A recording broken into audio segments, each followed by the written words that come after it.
Hello and good evening, everyone. I hope you all were vibing like hell to that kick-ass dance track the way we all just were in the green room chat.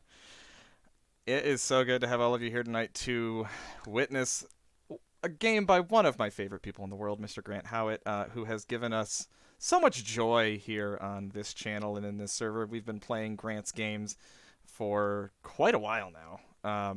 His one-pagers are absolutely legendary. And this one is not a one pager. This is a 30 pager. But really, what? I mean, the rules of this game take up actually about like 10 pages. It's pretty short. It's pretty sweet, and it's such a fun setup. And I think you'll all see why. This is a game called One Last Job by Grant Howitt that is meant to be the kind of stories of teams embarking on one last ride, ride out into the sunset before, well, probably dying and going into retirement, likely. That's probably not going to happen tonight. There could be some death. I don't know. It's quite possible. But we'll get to in a moment why that's a little bit less likely due to the scenario that we chose to play in tonight. And I will say I chose the overlay for this game before we decided what our setting would be. So as you can see, it kind of has a Sin City vibe going on, but it ain't gonna be that much I can promise you. Before I go around and introduce these wonderful faces that I have around me, I would like to do a few kind of housekeeping notes and shout outs for some of the great things we have going. So just want to say, first of all, as you may have noticed, for the first time we're using a captioner on this channel. This is my first time using it. And you might also notice that it works really fucking good. And it just let me swear, so that's awesome. Uh, this is a feature that I was asked about. I didn't know how to do it. I had never set one up before, but thankfully, due to the support of Anna, Nymeria Streams, who's in chat right now, thank you so much, Anna, and Bright Dystopia, who I do not believe is here, but wherever you are, Bright Dystopia, thank you so much for helping me get that set up. The service I'm using is Web Captioner. That's simply webcaptioner.com. And of course, it gets its own address, right? Uh, and it's a great, an absolutely great service, completely free. And as you can see, it's insane to me that this stuff is free. It works so well, and very very very, very glad that it's here, and this will be a now feature of all streams on this channel moving forward. I'll be using this same web captioner and incorporating it into our setup. So thank you, webcaptioner.com. Ulfrigg, thank you for following. Much obliged. Um, oh, Cadence is here. So good to see you, Cadence. So yes, this will be a feature of all streams moving forward, and I'll find a way to incorporate it into every overlay. And yeah, just kind of wanted everyone to know that we're going to be doing that now moving forward. The other thing, of course, is that we did, as with all games that we're going to be doing on this channel, and I intend to do more of them, we are using pretty standard safety tools that we did in the background. We had a Lines and Veils document we filled out before this game ever started. We've gone over all of that briefing in the green room chat before this game started. We're also using XNNO cards and an open table policy, so folks are free to stop the game, walk away from the game whenever they see fit. So everyone is having fun and comfortable here. Hey, Frax, good to see you. So, with all that cool stuff out of the way, I'd like to first go around and introduce our players. Now, we're not going to be introducing our characters because as the theme of this game and the theme of all the games that we're going to be running on One Shot Sundays is low prep, no prep games that we can just kind of walk into. And in this instance, this game is particularly different in that regard, in that we don't even know what the characters are, and the players themselves don't know because we're going to be making the characters for them. The character creation mechanism in this game is that everyone else defines your character for you. So that is what we're going to be doing in just a few minutes. But before we get to the character creation and get into the weird ass job that we're going to be doing, I'd like to introduce everybody, starting with just down in my below me digitally, Ulfrigg. Ulfrigg, good evening. Uh, Hello. who are you? Where can we find you? And what are you excited for tonight? I go by Ulfrigg online. You can mostly find me lurking on many of the discords and on Tuesday nights over on Shay Foxy's channel, where I play a Grimalkin and turn into a cat at the slightest provocation, because who doesn't want to be a cat? Tonight I am totally looking forward to just releasing my inner Valley Girl, guys. Like Side 80s are pony, just so rockin'. side pony, and all. Very excited for that. Yeah. Okay. You know what? Before I go further, I shouldn't hold back. They decided that this group of players decided that the scenario that they wanted to do was an '80s high school drama for one last job. Totally, I don't think Grant Howitt in his wildest dreams thought that anybody would try this. But we're gonna try it. So this is gonna be the Italian Job meets John Hughes tonight. We'll see how that works. I have no idea. I'm excited for it though. So as you can see, Ulfrigg is rocking the side pony. Very very excited for that. We got to watch Ulfrigg put her makeup on during the green room, and 80s appropriate all around. Bulb had a mustache earlier today that didn't last. I gotta say I'm a little sad about that, but hey, what are you gonna do? So to my digital right, we have my dear friend Rex. How you doing, Rex? Where can we find you, and what are you looking forward to tonight? Uh, excuse me. Your excuse. I'm doing okay. If I sound sniffly and congested, I decided to be healthy and go outside, and I had an allergy attack. So I'm okay. Just excuse that. Um, I am looking forward to things getting hella gnarly. So yeah, I'm excited for this. You can find me at JTRex2249 on Twitter. I mostly just use it to retweet other people's cool art and uh, tabletop stuff. Right on. And then down below Rex, we have Bulb. Bulb, how you doing? Where can we find you? And what are you looking forward to tonight? Hi, I'm Bulb. I can be found in a number of the different Discord sites. I can be found on Twitter as well at Mr. El Bulbo. And tonight I'm looking forward to just seeing where this gnarly adventure goes with this bunch of bodacious people. Oh, oh, just a moment. Um, hmm.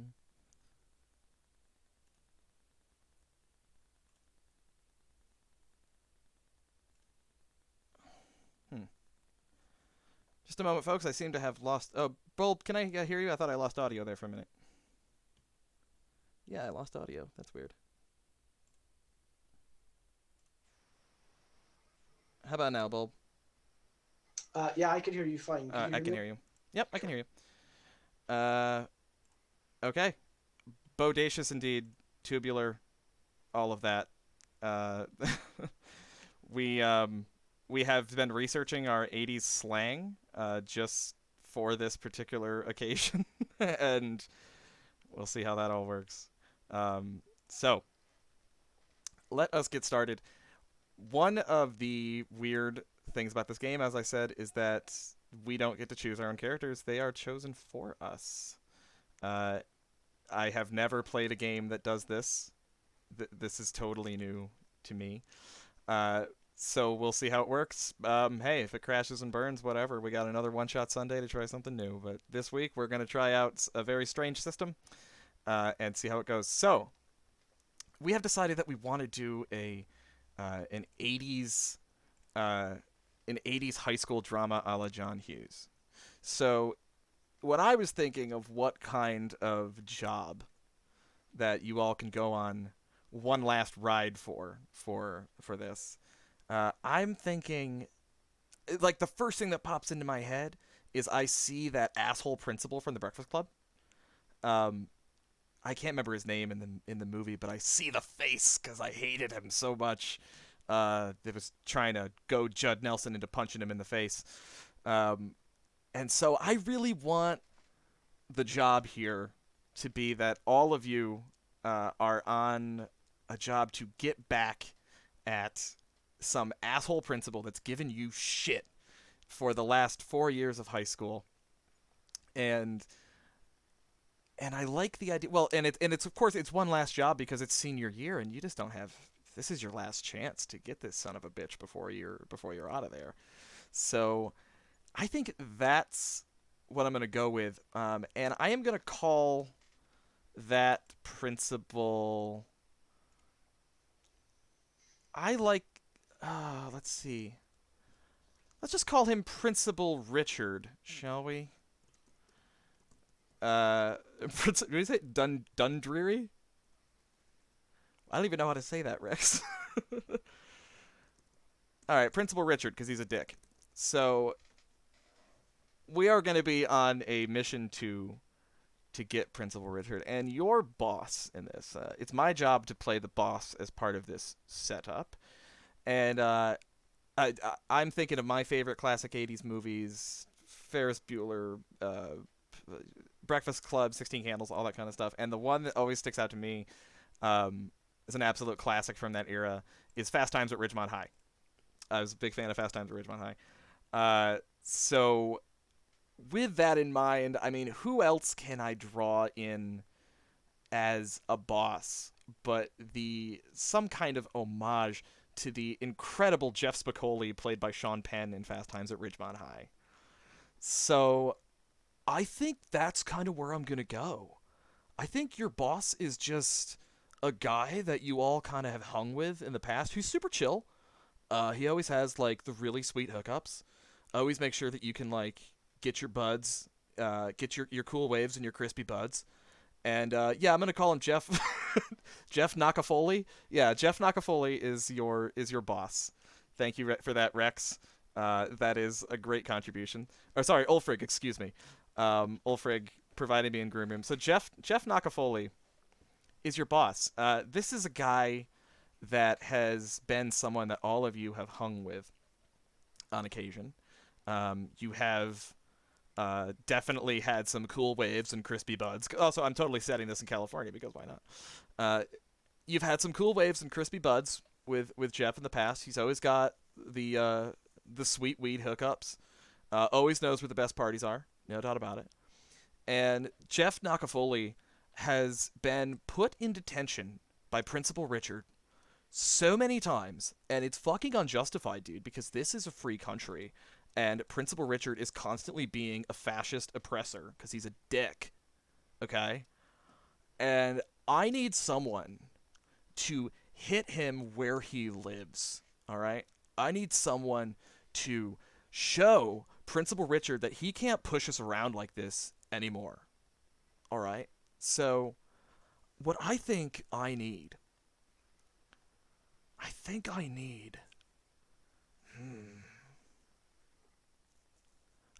need Dale.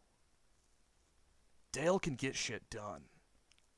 You know why? Because Dale doesn't take shit from anybody. Dale's a fucking legend. And Dale, he's just tough, and he will stand up even to a big adult bully like Principal Richard. And I think Dale, in this case, is going to be my boy Rex down there, just to my right. Rex, welcome to the party, Dale. What's up, bro? Dale, listen, man. I just, like... Look, you know I'm your boy, right? And you're my boy? Homeboys. Well, look, like, Principal Richard has been giving me shit for so long, and he's been giving you shit for so long, and he has put us in detention unjustified on trumped-up charges, and it's bullshit. And I've just about had it, alright? So, how do we, like, get back at him, man? Like, how do we hurt him? What do you think? Like, what does he love? What can we take away that he loves, you know? Well, have you ever, like, gone into his office and it's just so neat and tidy? Like, he lines his freaking pencils up, man. You see that? That's some weird, I don't know, man. He's so perfectionist. Oh, yeah. And his clothes, too. Like, everything's so, like, pressed and tidy and in place all the time. We could fuck with his dry cleaning. we could fuck with his organization. Oh man, you know how mad he'd be if we got into that private bathroom he got installed in his office? Like, why does a principal need a private bathroom? That's Like, fucking weird. That's what fucking is he, the weird. CEO of, ExxonMobil? Like, what? I know, right? Like, who's he think he is? You know what we should do? We should upper deck his toilet. Oh yeah. Uh-huh. Definitely. Put a gnarly snake right in that tank, man. Right in the tank, dude. Oh, it's gonna be coming out brown for days, and he's not gonna know why. Dude. But, like, I mean, I'm totally here for this. I'm absolutely here for this, Dale. Like, 100%. Like, 100%, dude. Absolutely. Like, fuck that guy. Eat my shorts, right? But I mean, like, getting in his office, that's gonna be kind of hard. Like, there's, like, cameras and security and shit, and it's just not gonna be a two-man job, brother. Like, we're No. gonna need someone else if we're gonna get in there and drop a mean, gnarly Cleveland steamer in the tank of his toilet. So, I mean, who else do we need, bro? Like, who do you think we should get? Well, Trish does have that access to that PA system he's got in his office. So I think she might be able to get us in. Dope. She does all Yeah. those morning announcements and shit. I mean, I don't listen to them. No offense, Trish, but yeah, no, she can get into admin. Oh, wow. Okay, no, that's a good idea, bro. You want me to talk to her? Do you want to go? How about we go find her? Like, she'd be chill, right? I mean, I Oh know, like, yeah. things are a little weird between you guys because of that thing, but, you know, Why'd you have to go and bring that up, bro? it's gonna come up eventually, man. Like, we're gonna have to talk about it, so, okay, let's go find her, and just be chill, alright? Just, like, can you promise you'll be cool? Yeah, I can be chill, bro. Alright, alright, alright. So, we're breaking Jeff Knockoffoli voice for a moment. Now that you're Trish, uh, where do we find Trish any given Probably, school day? uh, well, if it's my free period, I'm definitely like chilling at the mall with some friends. Oh, we have to go to the mall, righteous. Mm-hmm. All right, yeah, we can do that. All right, so I'll keep myself in the scene till we have another crew member. So Jeff Knockoffoli and Dale. Dale, did we get you a last name? You're welcome to make one up, of course. What should we call you? Oh God, pressure. I have no idea. Dale Nawati. Gotcha. All right, so Dale and Jeff Knockoffoli journey together to the nearby. Yeah, we'll just copy it wholesale. Why not? To the nearby the nearby Ridgemont Mall, where typically we hang at the food court, Yeah, but that sounds. that sounds dope. Yeah, but like Trish, is that like where you'd be? You think on like a given day? Either there or like Forever 21 or something. Did that exist in the 1980s? I actually don't know. I don't know. Whatever. Does now. The Gap. I don't know. Oh, I think the Gap did. All right. Sure, that works. So, what are you doing at the Gap, Trish? Flirting. Oh, like what? Checkout boy or like what's Yeah. Like oh. low key, but he's hot. He has a job. So, I just need to know if you're gonna buy these pants, ma'am. Like, are you gonna pay or are you like what are we? I mean, I could, but like, really, it must just be so boring standing here all day. Like, do you really want this transaction to be over?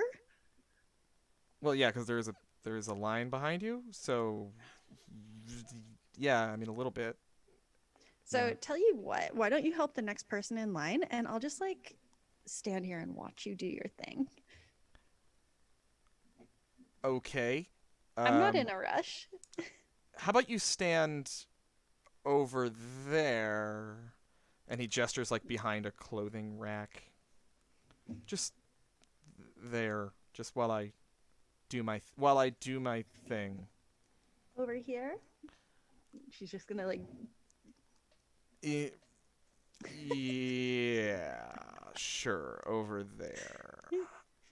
Yeah, just get behind the starter jackets, and the leg warmers. That would be ideal. Yeah. Oh my god, these leg warmers are so cute. I didn't even see them when I came in. And he did. Yeah, the next person in line to step up actually is Jeff Knockoffoli and Dale Nawata, who step up and like, oh, actually, bro, we're looking for her, if you don't mind. To which the checkout man says, well, yeah, actually, that would be great if you could distract her. She's kind of freaking me out, and I don't want to have to call security. So, if you could, yeah. Oh, there she is. Dale, you go in first, man. Go ahead. And he pushes you toward the rack of leg warmers and starter jackets. Sup? Oh, hey Dale. What are you doing here? Those leg warmers are looking pretty funky fresh. I know they're like radical, aren't they? Totes. So You can do it. I believe in you. we're you like can get in the principal's office for the PA, right? Like, do you still have that? Well, I mean, yeah. Like every morning, I go in there and do the announcements. Yeah, well, I'm gonna be a news anchor one day, and like I just thought it would be such a good start. Get my presence out there and stuff. right on, right on. Yeah. Some of us have ambition. Is that like?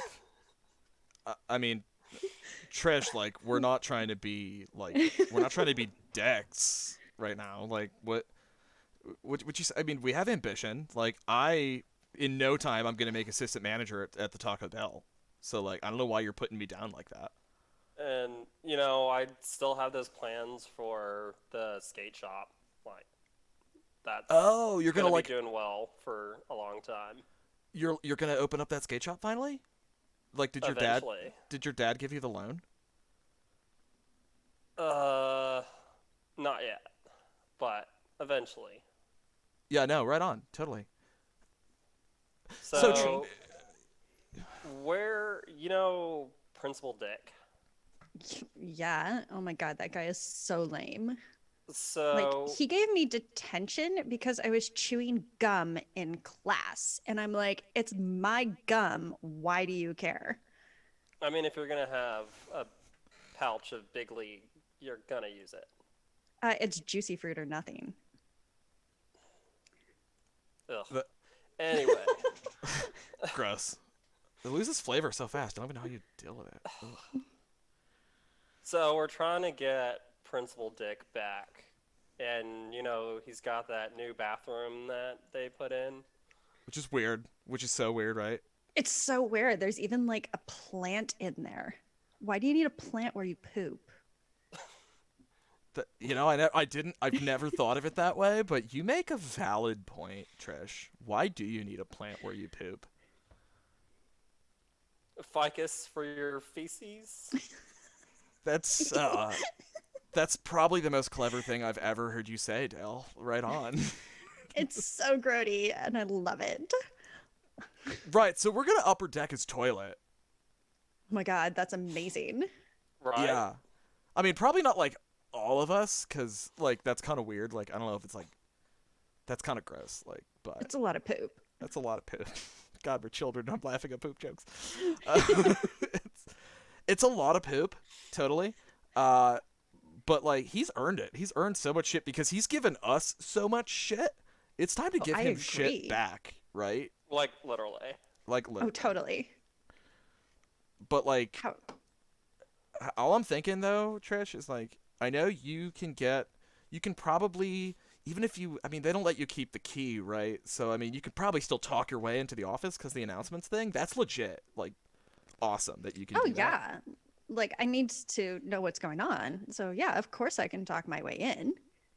Right on. Okay, and like Dale can totally like be our muscle and like not let anyone push us around on our way in. Like, right on, Dale. Like, I think you're just like just such a cool dude who just like, I mean, you've been working out, totally, right? Still, you, Totally. hitting the gym, right on, right on. So like, that's a solid crew. But I don't know. I just feel like it's not enough to get in. And We're again, missing that.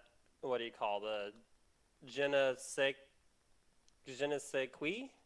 I yeah, don't that's know. it. Totally. Yeah, yeah. I'm so glad we took French together. Right? I learned so much. But Trish, asking out of character now, Trish, there's an additional layer of complication that you're gonna have to get through. What is the challenge, and who else do you need to overcome it? So, like, I can probably talk my way past the secretary, and there's the key to the office. But, like, the principal's the only one with the key to the bathroom. He's, like, weirdly protective of that thing. Mm, So, we need someone who speaks his language, you know? I'm like, thinking, I thought he spoke English. I mean, like Dick English, but English. you know who I'm thinking might be really good? Ethan. Oh, all right. Yeah. Yeah, because, like, I don't know. Ethan, like, so I don't know what their beef is, like Ethan and Mr. Dickweed, but like it's something. And like he's just, he's so like, well, dreamy for one, but also like, I don't know, like Mr. Dick seems like weirdly eager to please Ethan. I don't know if it's because his dad is on the school board or whatever, but like, you Oh, know. yeah. I mean, are you and Ethan, like, are you cool after that whole Oh thing? yeah, Ethan and I are totally cool. Are you kidding me? I'm just gonna again break character and ask our new character Ethan, who's not here yet, but I'm just curious ahead of time. Ethan, are you cool? Ethan is so cool. Are you cool with Trish? He would like to be. He's Ah, cool. Yeah. He's cool. He's cool. He's cool. Yeah, where yeah. Like he's where can we totally find cool. Ethan? Where if we're looking for Ethan, where can we find this dude? So, um, you will find Ethan. Um, oh well, obviously today it's lacrosse practice. What else would he be doing? Oh wow! As someone who grew up in the Northeast, like this hits me particularly deep. The lax bro is a whole archetype I've had to deal with in my life. So we have a lax bro. All right. Uh, all right. So is it? Oh, it's Wednesday. So Ethan's. Oh, he's at lacrosse practice. Yeah, we could probably go find him. Trish, Yeah. like, oh my God, Ulfrigg changed her name to Trish Alicious in the. I love it so much. Um, Trish, like, again, just like be cool. But I do think you and Ethan are probably gonna have to like talk about that thing at some point. But I agree, we totally need him for this, no doubt. Yeah. Of All right, course. Yeah. Ethan's got that kind of rep. he's got that je ne sais quoi, bro. Absolutely, Yeah. 100%. So the group leaves the food court, taking with them a few slices of Sparrow pizza on the way, and for the road pizza, and journey back to the high school. The field just out behind this large brick building, where a bunch of sweaty lax bros are just breaking from practice. They are in their spandex shorts and pennies, as they walk away carrying their pads atop their sticks over their shoulders, and straggling a little bit behind that group is Ethan. And Ethan, you're team captain of the lacrosse team, of course. And you're kind of, how are you saying goodbye to your teammates at the end of a good productive practice? Yeah, good game, guys. Good game. We just got to keep it solid. And if we keep this up, we could totally make it. We could totally make it. And it's getting to that point. Scholarships are there. They're all in place. We got to aim for the stars. We got to keep pushing ourselves. Yeah, let's hustle. Yeah. Yeah. Fuck yeah, Ethan. Right. Yeah. And as you walk by, you are smacked on the ass by multiple Lax Bros on your way out. Good game, bro. Good game. Bro. Leaving behind just Ethan as you pick up your equipment, and you see walking toward you Dale, Trish, and Jeff Knockoffoli, looking a bit sheepishly, clearly here to ask you something. You know that look in Trish's eye. You know that particular way that Dale smirks. You know that overly friendly demeanor that Jeff adopts when they all need something. You've been in this position before. And Jeff waves, just, hey, Ethan, and then pushes Trish and Dale toward Ethan. Go ahead. Hey, Jeff, Dale, Trish, like, how you doing? How are you doing? Oh, I'm good. I haven't seen you, gosh, not since that party, huh? Oh, right, yeah. Well, I've just been like so busy, like getting ready for like college and stuff. Lot to do, lots of people to meet and see and well, how it is, but yeah. Yeah, like totally, I know. Oh. So are you busy now? Well, I'm a bit ripe, but depending on what you're needing me to do, I could totally hook you up. What do you need, Trish? Roll for ripeness. Rolls 2d10. You stank, bro. Yeah, it's Trish. The odor of Ethan is Oh my gosh, and is there potent. is It's a force field. You feel like you hit a wall when you get near him a little bit. there is nothing stankier than teenage boy as well. Teenage Lax bro, especially. Yeah, like maybe I'll meet you after you've had a shower. Yeah, like totally, yeah. Yeah. Practice and that. Yeah. It's it was a whole thing. Yeah, and it looked like you guys were all like throwing that ball around with your sticks and stuff. Yeah. The team, like, we show a lot of promise this year. Yeah. So are you actually going to win something then? Well, I hope so. I mean, it would look good on the college application and stuff, and yeah. Yeah. Like, you get those A's, man. Like, you're pretty brilliant. I think I'll be fine. Yeah, you're smart, Ethan, right? Like, you don't just toss around a ball with a stick. Like, you get grades. I think good ones too. But like, yeah. Yeah. Totally. Yeah. I got good grades. Ethan, you don't have to be so modest. Like, I've seen your like personal file. You get amazing grades. You look at people's files. Right. Yeah. Wait, you could do that? Yeah, wouldn't you do that if you like had office access?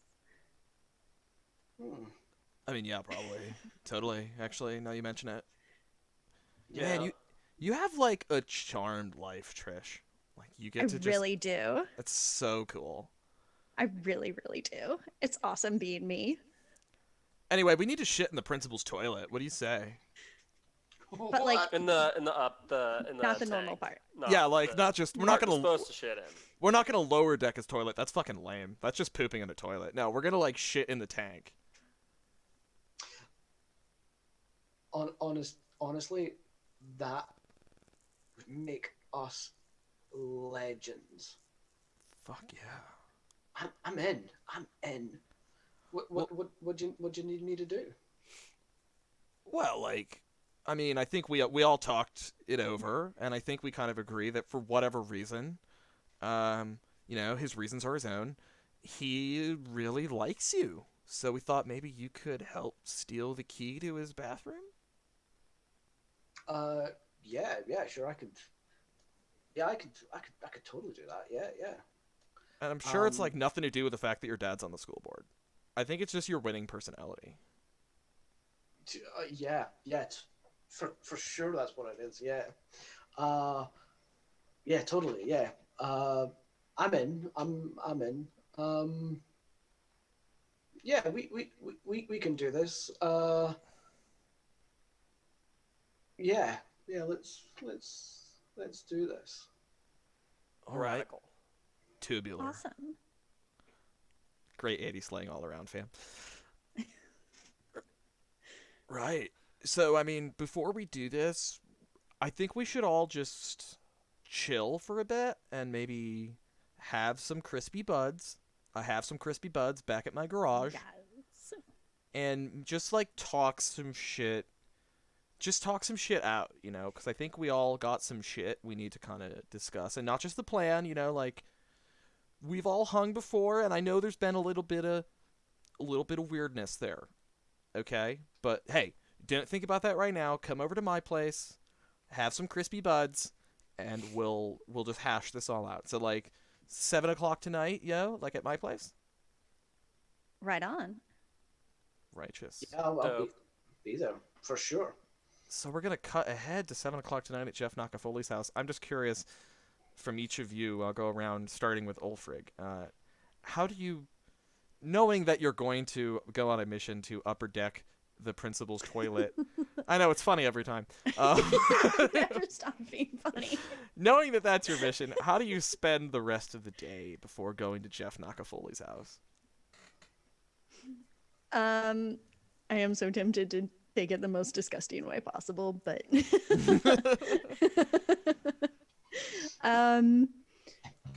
how do I spend the rest of the day? I think she's getting like decked out to the nines. Just like if you're gonna pull a heist, you want to look your best. Righteous. Yeah. Like got out her best scrunchie. Mm-hmm. The purple one. Oh, the purple. No one can resist the lure of the purple scrunchie. Oh, the glittered up rhinestone jean jacket. Mm-hmm. Oh, love it. I love the idea that you really want to look your best when you're going to shit in the tank of somebody's toilet. This is a dress-up occasion. This is like not just shitting in someone's toilet. This is a rite of passage. Right? Right? All right, so Trish spends the rest of the day getting glam before going over to Jeff Knockoffoli's house. All right. I'm going to go over to Bulb. So Ethan, who I now see is named Ethan Dreamy Sharp. Great name. Ethan, how do you spend the rest of your day knowing that this is the plan?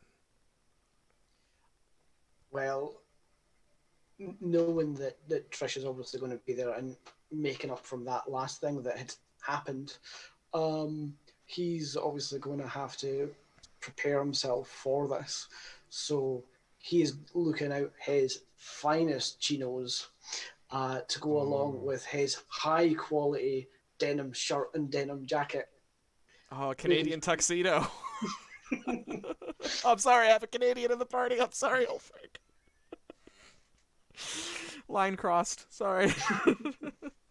It's accurate. The amount of denim and buffalo plaid I have in my wardrobe is stereotypical and amazing. I'm wearing a denim jacket right now. It's black. It's hard to see, but I am in fact wearing a denim jacket. Uh, so you are really kind of similar to Trish. You're glamming up a bit. You're really putting on your Sunday best to get ready to shit in someone's toilet, in the tank of someone's toilet. Okay. Totally. These are the bonds that make our life. I mean, if we do this, this will connect us as friends forever. Oh yeah, and it'll make up for all that weird shit that went on. Yeah. So that's good. Yeah. Trial by And fire. right. So Dale, how are you spending the rest of your day? Well, totally be ripping some ollies and grinds the half pipe. All right, Dale's a skater. All right, that is officially a thing. Dale's the skater boy. Love it. So you are going down to the local skate park? Oh yeah, Right on. totes. Work up a bit of a sweat. You know, grind some sweet rails, and just look dope as fuck. Yeah, totally love it. And so Dale, you skateboard over to Jeff Knockoffoli's house later that evening. Um, Trish, how do you arrive at Jeff's house? It's embarrassing, but I ride my bike. Right. Hey, it's cool. Like, I mean, did you get your license yet? I did, and then, I have a feeling this is going to connect into whatever went bad last time. So, and so you ride your bike. Ethan, how do you get to Jeff Knockoffoli's house? I drive. I have my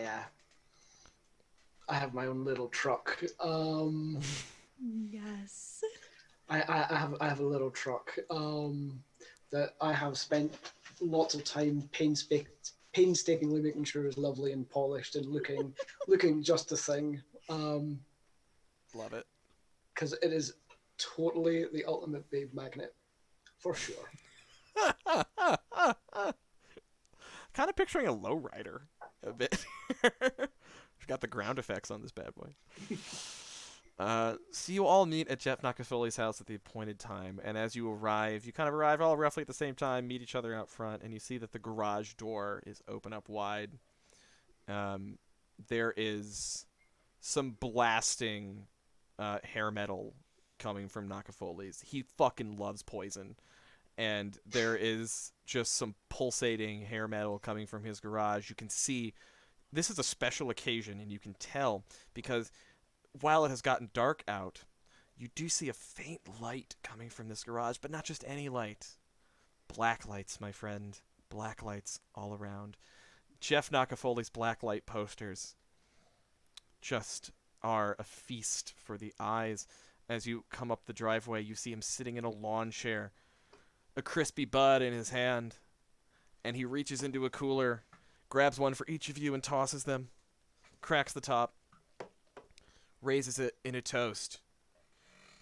Right, my dudes, my ladies, to working out our shit and to shitting in that guy's toilet. Cheers.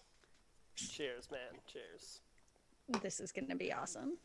It's going to be so sweet. So, part of the setup of this game is that all of you have worked together on a job in the past. You've all attempted to pull something off as a crew at one point. And what we're going to decide now, that you all attempted to pull something off as a crew, and it went terribly wrong last time. This is the catastrophe part of the setup. So, we're going to decide what that is now. What was it, and what went wrong? Let us decide collectively what the thing was you all tried to do. And then we will go around one by one and add a detail about what went wrong in that job.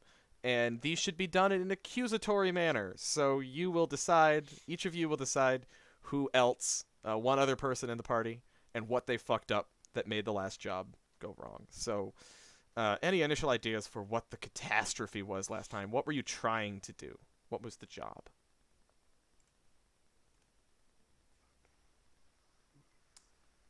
They're like chickens, What? you know, like actual chickens, like hens, and that really aggressive rooster. What was the? What were you trying to do with the chickens? Well, The job was just chickens. we were trying to release them in the locker room, Oh, epic prank.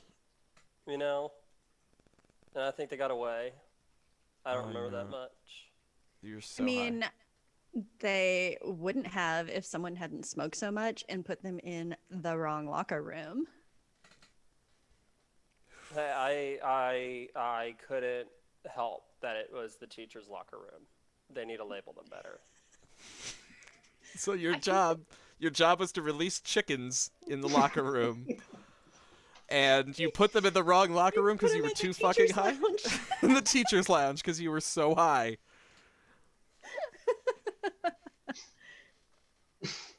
Okay, but that's not totally how I remember it. Like, that wasn't the only thing that went wrong. It wasn't just that like Dale was super high. It was also Dale. Who else made a mistake? Well, Trish was supposed to distract Mrs. Miller, the girls' volleyball coach, but she got distracted by the boys' volleyball team. I mean, who wouldn't be? They're shorts. I mean, they're just. So, I mean, Trish, like, I'm just Yeah. warning you, it's possible that, as we go into the school, there might be, like, cute boys around, and I'm going to need you to kind of focus up. okay. I can focus up. I can. I've gotten much better about that. And as she says this, her eyes drop down to if someone's okay, someone's butt in the room. Wait, sorry, I missed that. If someone's but If anyone is okay, her eyes will drift down to someone's butt in the room as she says that. That's confident inducing. But Ethan, so we have Dale got too high, Trish got distracted by cute boys, but Ethan was there too, and shit didn't go right. I'm just gonna ask you, Ethan, what did you fuck up the last time they did this prank?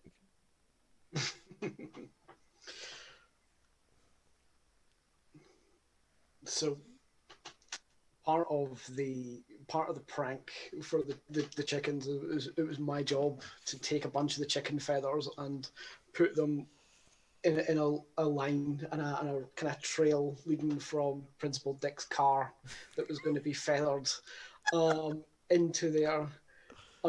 Unfortunately, I got so nervous that I ended up tarring and feathering myself. How do you even do that? I just ended up covered in stuff. And I unfortunately ruined Trish's flirting escapades when I ended up banging into her, and just out of sheer nervousness, vomited everywhere in front of Trish and the rest of those playing volleyball. I love picturing this. I can kind of picture this like a very Dumb and Dumber type scene where like you would try to do a tar and feather thing. You get some on your hand and then you try to wipe it off and now it's on there and then you try to wipe that off and it just keeps spreading and then before you know it you're covered and then there's feathers and it's just a big mess. So you guys all kind of at various points lost your nerve the last time and it just didn't go well and you never got that sweet revenge on Principal Dick. But now's your chance. And the math hall still, like, smells of tar and vomit. It's gross. Yeah, it is. What's grosser is that they haven't cleaned it. Like, that seems like something you should do. That's I mean, fucking you gotta weird. get behind the lockers. Yeah. Like, yeah. It's pretty fucking gross that they didn't do that. But, they do need to hire new janitors, like, totally. Yeah, because it's been like since homecoming. But you know what? That means that when we shit in the tank of Principal Dick's toilet, it's gonna stay shit in, bro. Oh my god! Mm. Yes. They're Yeah, not gonna clean it. Mr. Fritzben does not clean that stuff like ever. Is that the janitor, Mr. Fritzbin? Is that? Write it in the chat because I need that NPC totally. You know what we should do? We should just like steal his plunger and stuff so that he like can't even. He can't even, and he's just gonna keep flushing, and it's gonna be coming out And brown. it's gonna be brown forever. So gross. It's so good. And like summer is coming up, and like you know what the AC in our school is like. This is gonna be so nasty, and I am gnarly. so there for it. So nasty. Oh god, so gnarly. This is disgusting, and I'm so here for it, y'all. This is gonna be so grody and just fucking radical. I mean, I'm warning you, like, depending on the smell, I might Ralph at some point. It's possible, but Well, But it- I mean, as long as you don't Ralph on like me, that's fine. I mean, yeah, no, totally. I'm gonna kind of be. No, go ahead. I want to hear your input, Ethan, because like I know that things got weird with you last time. You got a little nervous, and then you started feathering yourself, and I thought that was a strange response. I thought that was a really odd response that you had, but I respect you because you're a good dude, and I don't think you're gonna do that again. So I want to know how you're feeling right now about possibly shitting in the tank of the principal's toilet. Well, you know, like I was feeling okay with it up until you brought up all the vomit and things again. It's just a little Ralph, bro. Yeah, I think it'll be all right. Like nobody's gonna have to like watch me go or anything because you know, like stage fright and that. But I could do it. I think I could be good. Can we depend on you to drop a deuce on cue? Oh yeah, and you know, Get some of those we'll make like sure flax bagels. It'll be fine. we will hook up some burritos and we will have grade A. Yo, I'm almost assistant manager at the Taco Bell. Just come by and see me before. I will hook you guys up with so much shit-inducing food. Your bodies literally won't be able to handle it. It'll smell even Literally. worse. It'll be awful. Pintos and cheese, my dude. That's all I got to say. Pintos Ugh. and cheese. Right? Right? Cheesy Fiesta potatoes? That shit just runs through you. Swear to God. I mean, nothing beats the Taco Bell Grande though. Yeah, but that's like actually good. Is it? I'm kind of hungry now, actually. You guys want to go to Taco Bell? I'm thinking White Castle. Fine. Fine, we can go to Taco Bell. And they do. So here's how this is gonna work. We have because there's 3 of you, we are gonna have 3 scenes required in order to complete your mission of, and I can't emphasize this enough, shitting in the tank of Principal Dick's toilet. Funny every time. So, because we have 3 scenes, each of you is going to be the leader for one of those scenes. When you are the leader, it means that whatever you're trying to accomplish in that scene, you are the person who was chosen to accomplish that thing, and therefore you have a specialty in it. This is something that you're good at. So I think what I've got here is that we have Dale. Your specialty is kind of just being tough. You're like the tough skater kid. You can kind of muscle your way in. You can get past perhaps security, get past hall monitors, that kind of thing, by sheer kind of presence. Does that work for you, or do you want to make Dale's specialty something else? You had the skater thing going, so I was thinking maybe you could be kind of dexterous and evasive and like sneaky. But it's up to you. What do you think Dale's thing is? I think Dale can totally whiz right past those. No, you're not trying to whiz, bro. Stuff. You're trying to shit. Yeah. Sorry, I really couldn't resist that one. But if shit hits the fan, then I can just cause a distraction. Righteous. I'm pretty loud when I want to be. Love that. Okay. Okay. And okay, so what'd you say your specialty kind of is, Dale? What's your thing?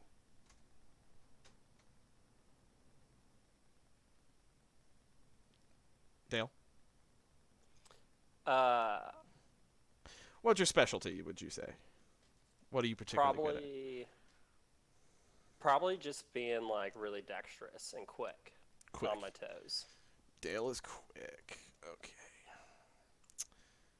Dale, and yeah, so you're gonna be slipping by, getting into the administration area. Probably is gonna be a scene to get past all that, and we'll have Dale to kind of lead that. Maybe cause distraction somewhere else.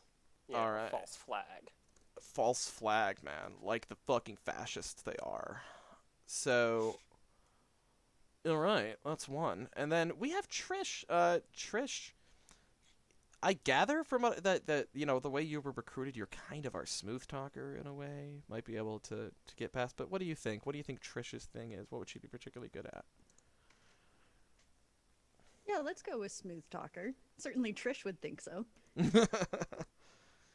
Smooth talker / flirter, thing that gets you. Yeah, and also you have kind of the in to get into the office because you do the morning announcements. Mm-hmm. So I'm going to say you have the hookups, you have the connection. Nice. Sweet, and we can definitely use that. And then Ethan.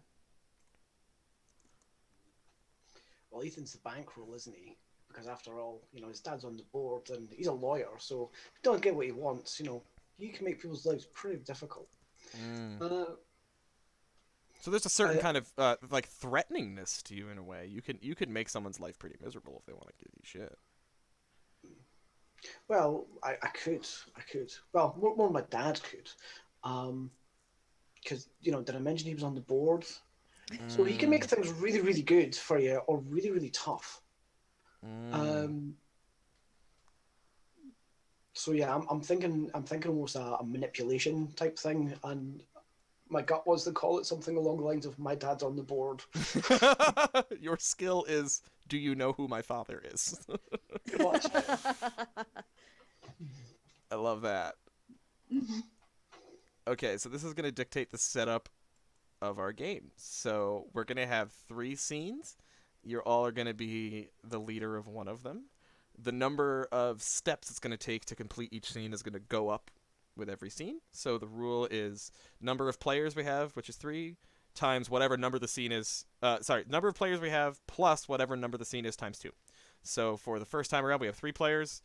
Scene 1 times 2 is 2. So it'll take 5 successes to get through that.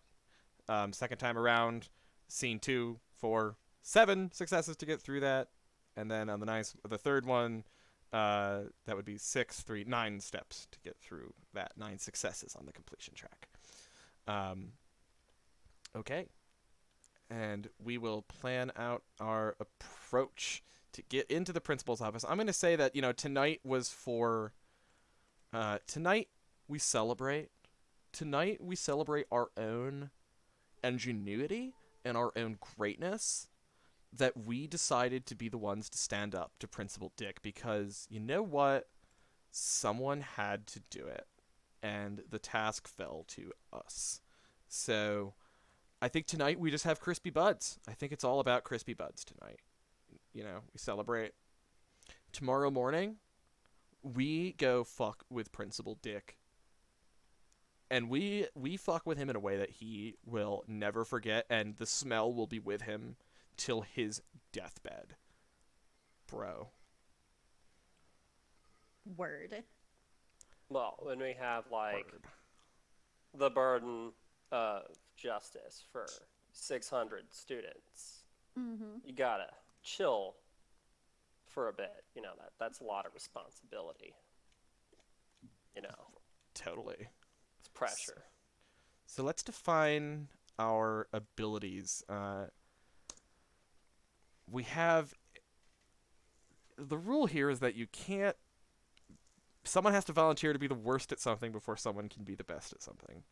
So, I think I kind of already know that Trish is probably the best talker here, or at least she thinks so, as you said.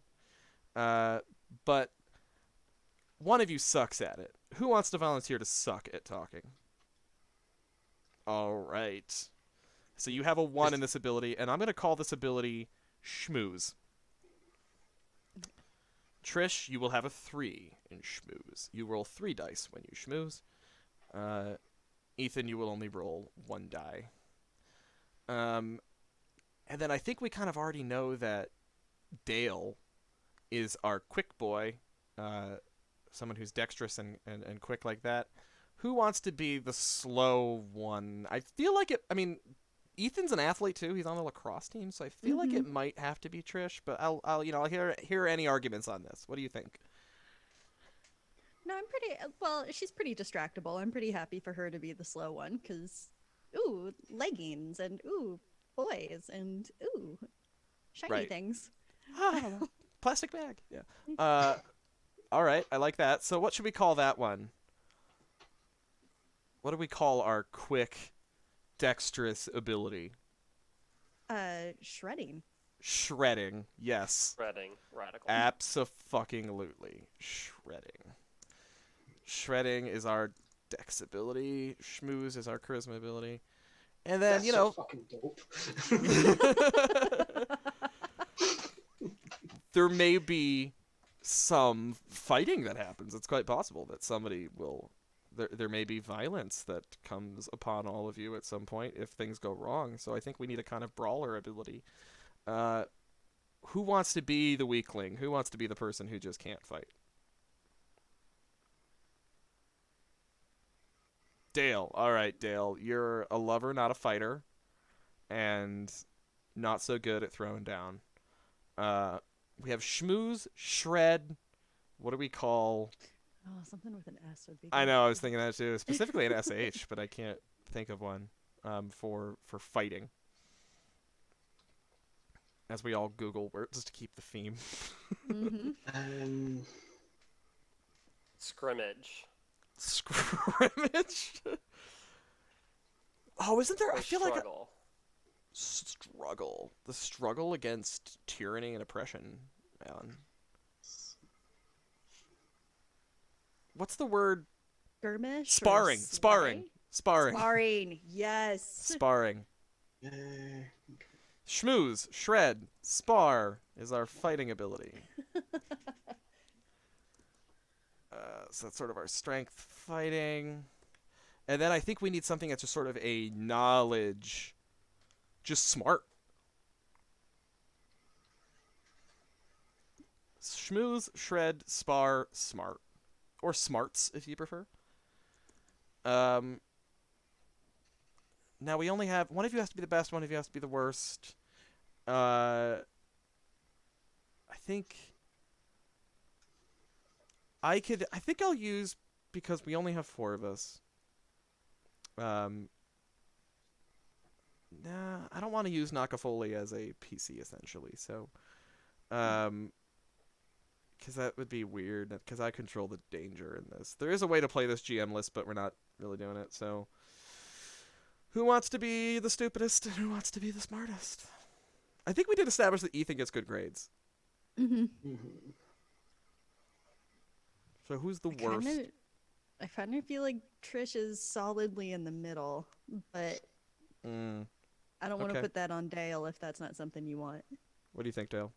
I think Dale thinks that school is just a ripoff for taxpayers and banks. I like this kind of like proto like anarchist thing we're building with Dale. And he's just like very Rage Against the Machine. I really like this. But like it's more like glare at the machine. Just look at it Rage intently. is aggressive and I get it. It's that like 80s skate punk, kind of leaning into the punk side of skating. Yeah. I like that. Oh, All right, like, Dale. Yep. Dale, you're gonna have the 1. So anything that you aren't the best or the worst at, you'll get a 2 in. So let's go down our stats here. So Trish, what do you have? So I clicked on the wrong thing. I have shredding 1, sparring 2, schmooze 3, smart 2. Right on. And then Ethan, you have. I have Schmooze 1, Shredding 2, Sparring 1, Smarts 3. And Dale, you have. I have schmooze 2, shredding 3, sparring 1, and smarts 1. Okay.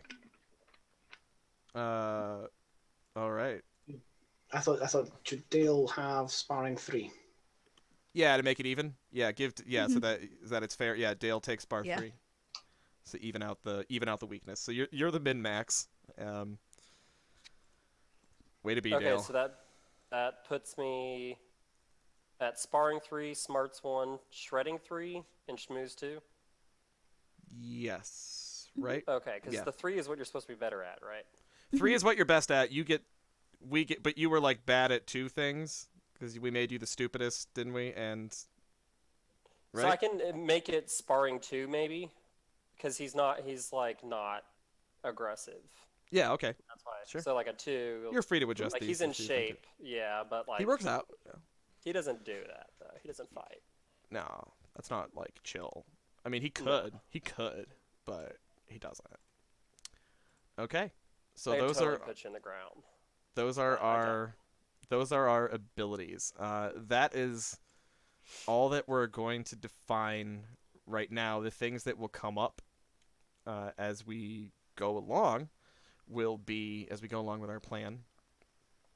Will be our legends, which is if you fail at a roll, you can someone else, another player, can describe a legend about you, about how you're a fucking legend for something, and allow you to reroll and take grit. All of you have 2 grit points. Make sure that's marked on your sheet. Mhm. We all start with 2, and you may earn additional grit by telling anecdotes as we go through, as telling stories about each other. So we are going to get to our first planning scene. Before we do that, I'd like to take a quick break, mostly because I need to bio, but then also a few minutes just to do some very quick planning about what your mission is going to look like, set up a couple scenes and elements. And I'm going to say we're going to take a 10-minute break, and I'll be back after that, and we will move on to whatever the hell this is going to be. uh, Thank you all so much so far for watching. We'll be back in just a few minutes with more of the strangest version of One Last Job that you have ever seen. All right, see you all in just a bit.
All right.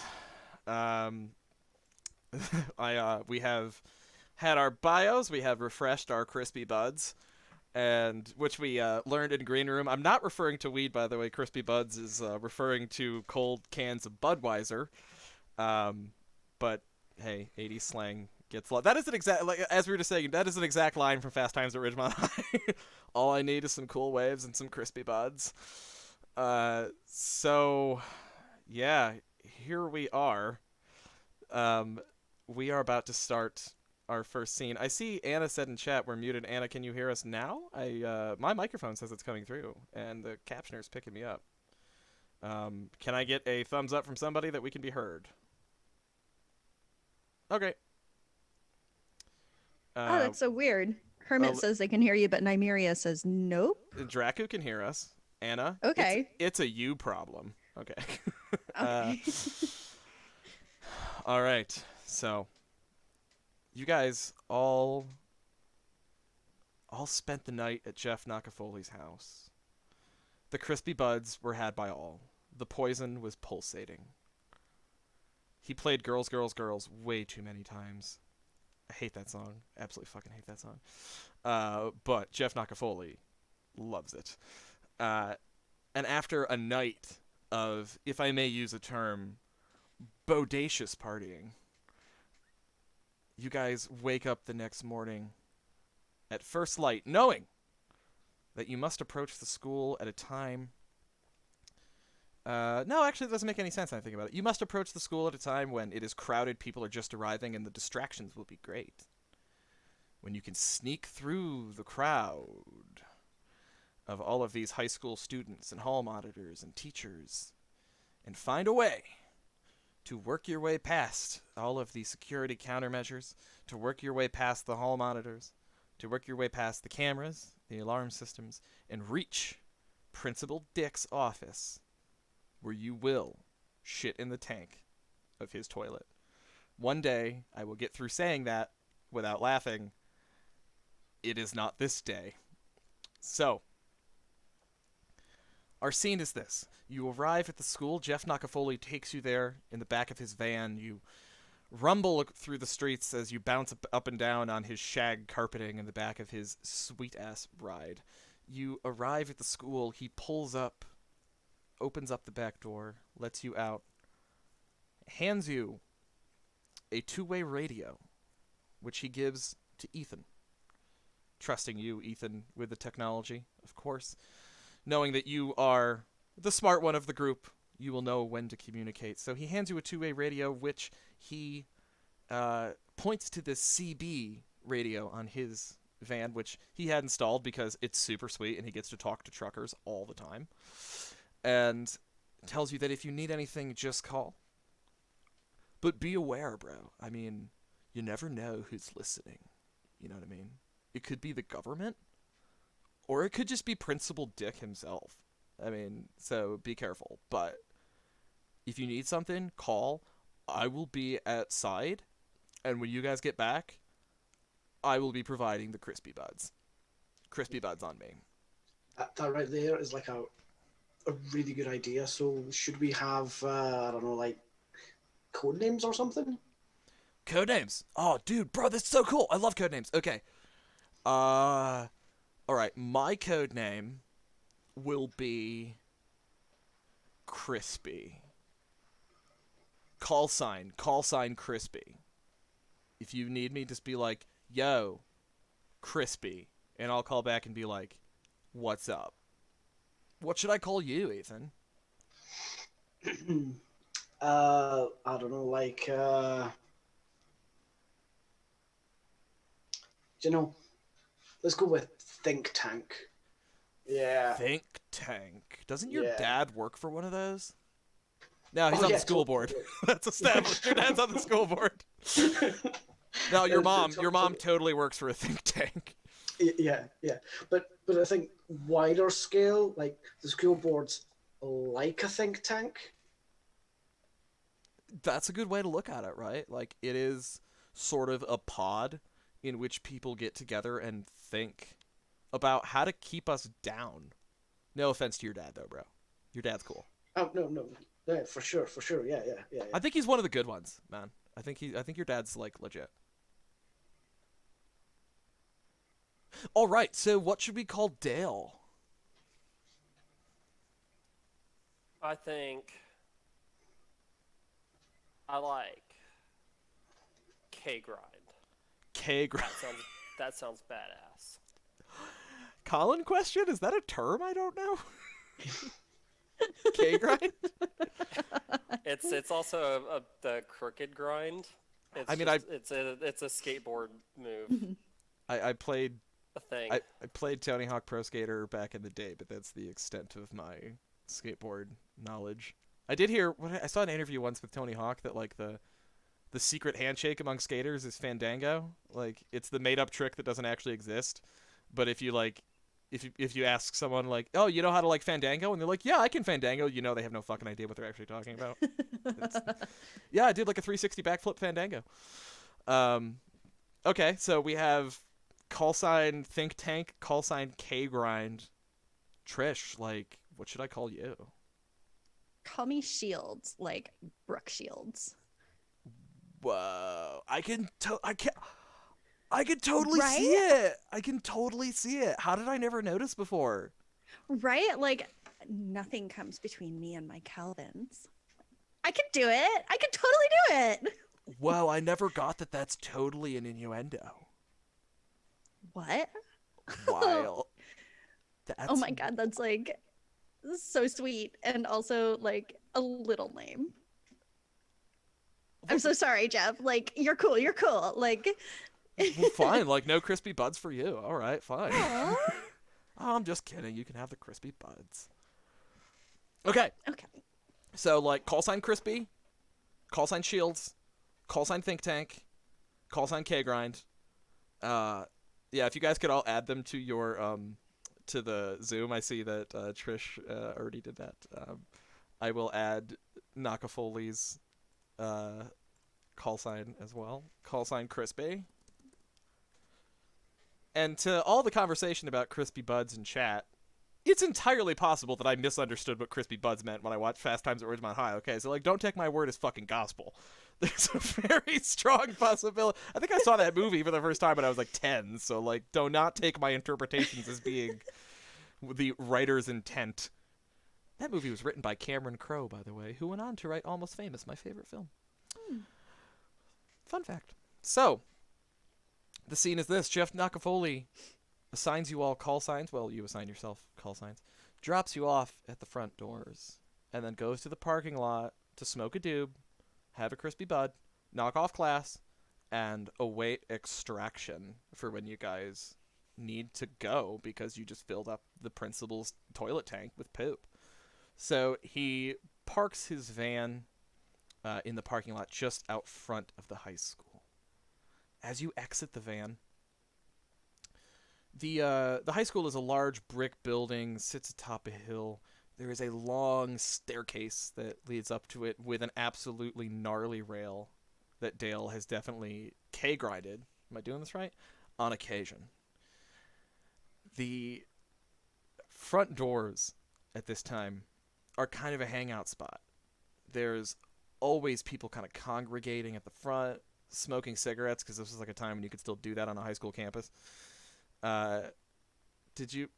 And I got a gif of crispy buds from Trish. Thank you.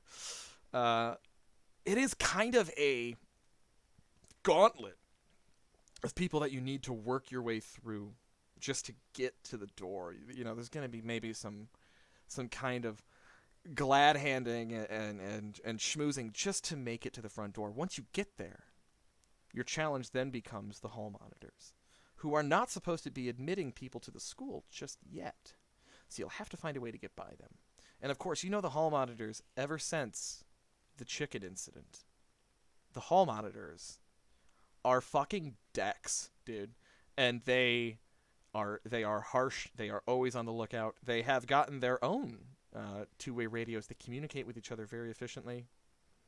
And so this will require some manner of finesse. This will require someone dexterous enough, someone quick enough to weave their way through this crowd and to make it inside. So I think, Dale, you will be leader for this scene.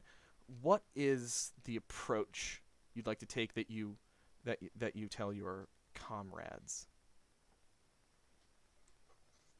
Well, we gotta get past the hall monitors. I mean, you've seen those radios they have. They're like that big. Like, I don't know how they carry them around. But I think what we need to do is try to get some other students to get in with us or distract the hall monitors, but draw them out. You know, guerrilla warfare, man. You know, you distract them, put them on the wrong target, cause a scene, and we can slip right in. They're one-track minded, those hall monitors. All right. Fucking fascists. So Dale, you have the option of going first as you are leader. You do not have to, but you always get first dibs on it. Or do you want to assign someone else to go first? Well, we need somebody who can cause a distraction. Get the students to cause a distraction. You know, if the CIA can do it, we can do it. And we'll cause the hall monitors to come out. I think, Trish, you're pretty good at stirring the pot. I see the cheerleaders over there. I think Oh my god. you could probably, I mean, you're the gossip. You could probably set them on each other. I am not a gossip. Everything I say is 100% true. Mostly. Right. Honesty's good, but Yeah. it's also a weapon, Man. dude.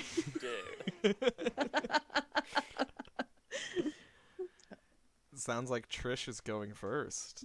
Okay. Trish, what do you want to do? So yeah, there's you guys are of course welcome to add things to the scene as they make sense, and if they don't make sense, I'll say so. But I think the idea that there's a crowd of cheerleaders near the front door totally makes sense.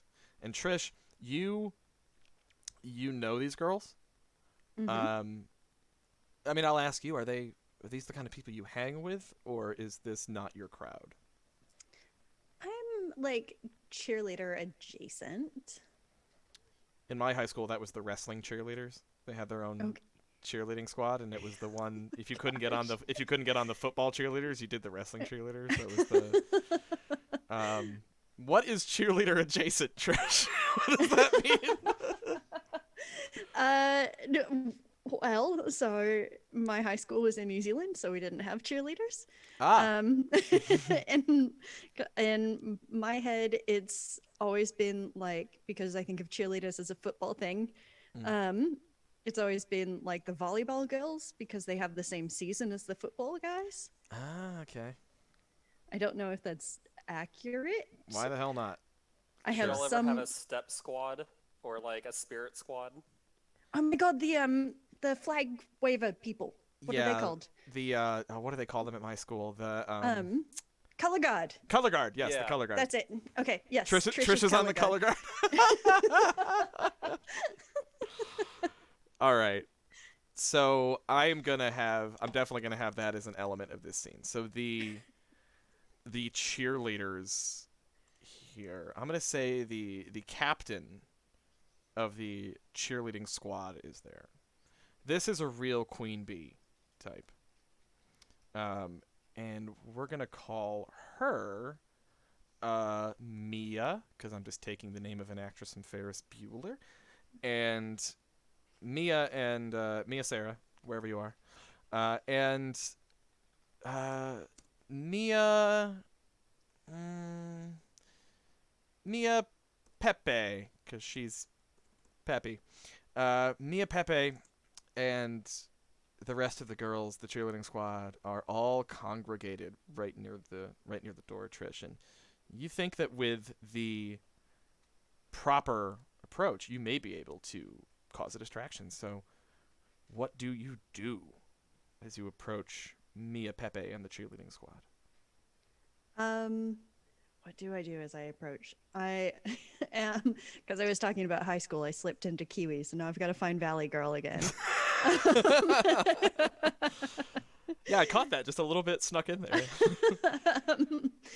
So, I think she's going to go over not to Mia, but to like the second or third cheerleader, the hot girl who's coming up like on Mia's heels. Ooh, yes, the competition. Mm-hmm. Okay. And we are going to call her Jennifer. Yes. So, not Jen. Never Jen. Oh Never my god. Jen. Jen is like so passe. Jennifer.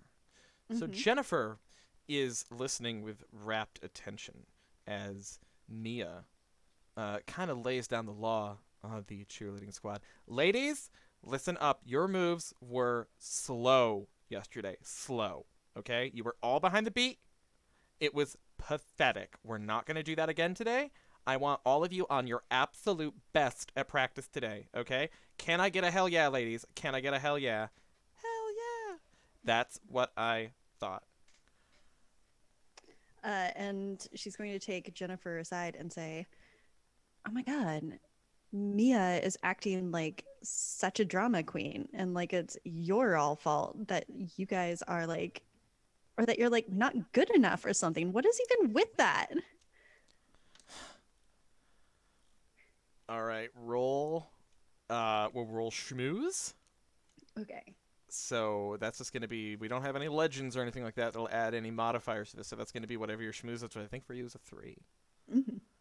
And my danger pool is currently a 2. So let's see. All that matters is your highest roll, unless you roll a 1. Ooh, my highest roll is a 9. A 9. My highest roll is a 5. So you succeed on this one.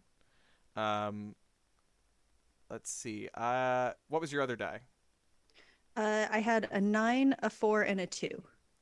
A 9, a 4, and a 2. So only the you get as many successes as are above my highest roll.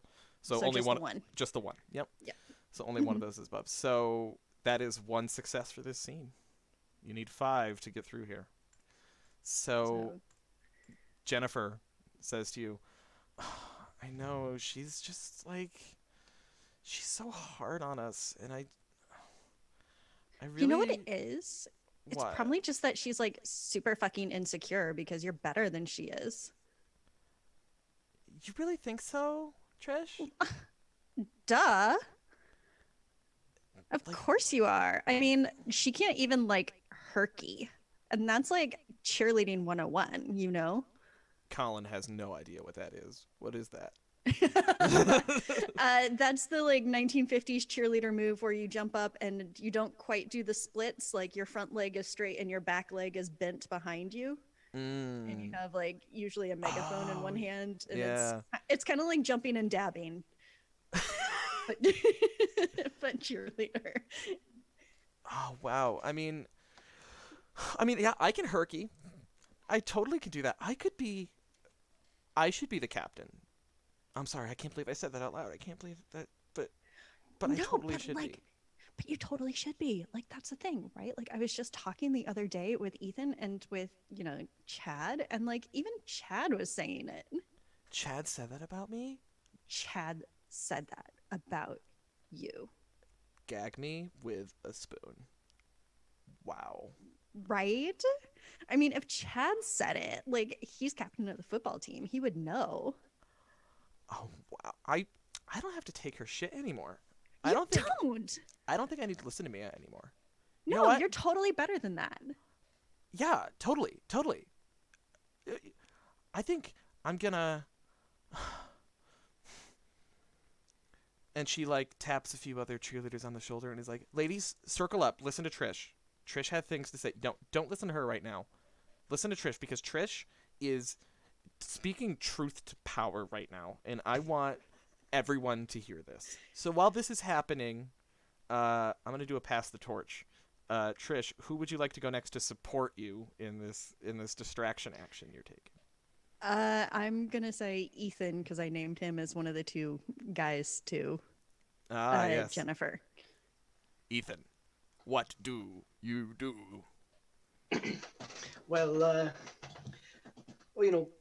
Ethan's like smart and stuff, and he's got this radio, and you know that he's like totally.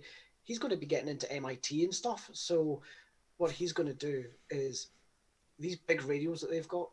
Pretty sure that he can reprogram his radio to speak to theirs, and then he'll Oh, like, the hall monitors. Okay. oh yeah, and then he'll like totally be able to send them in the wrong direction. Nice. Okay.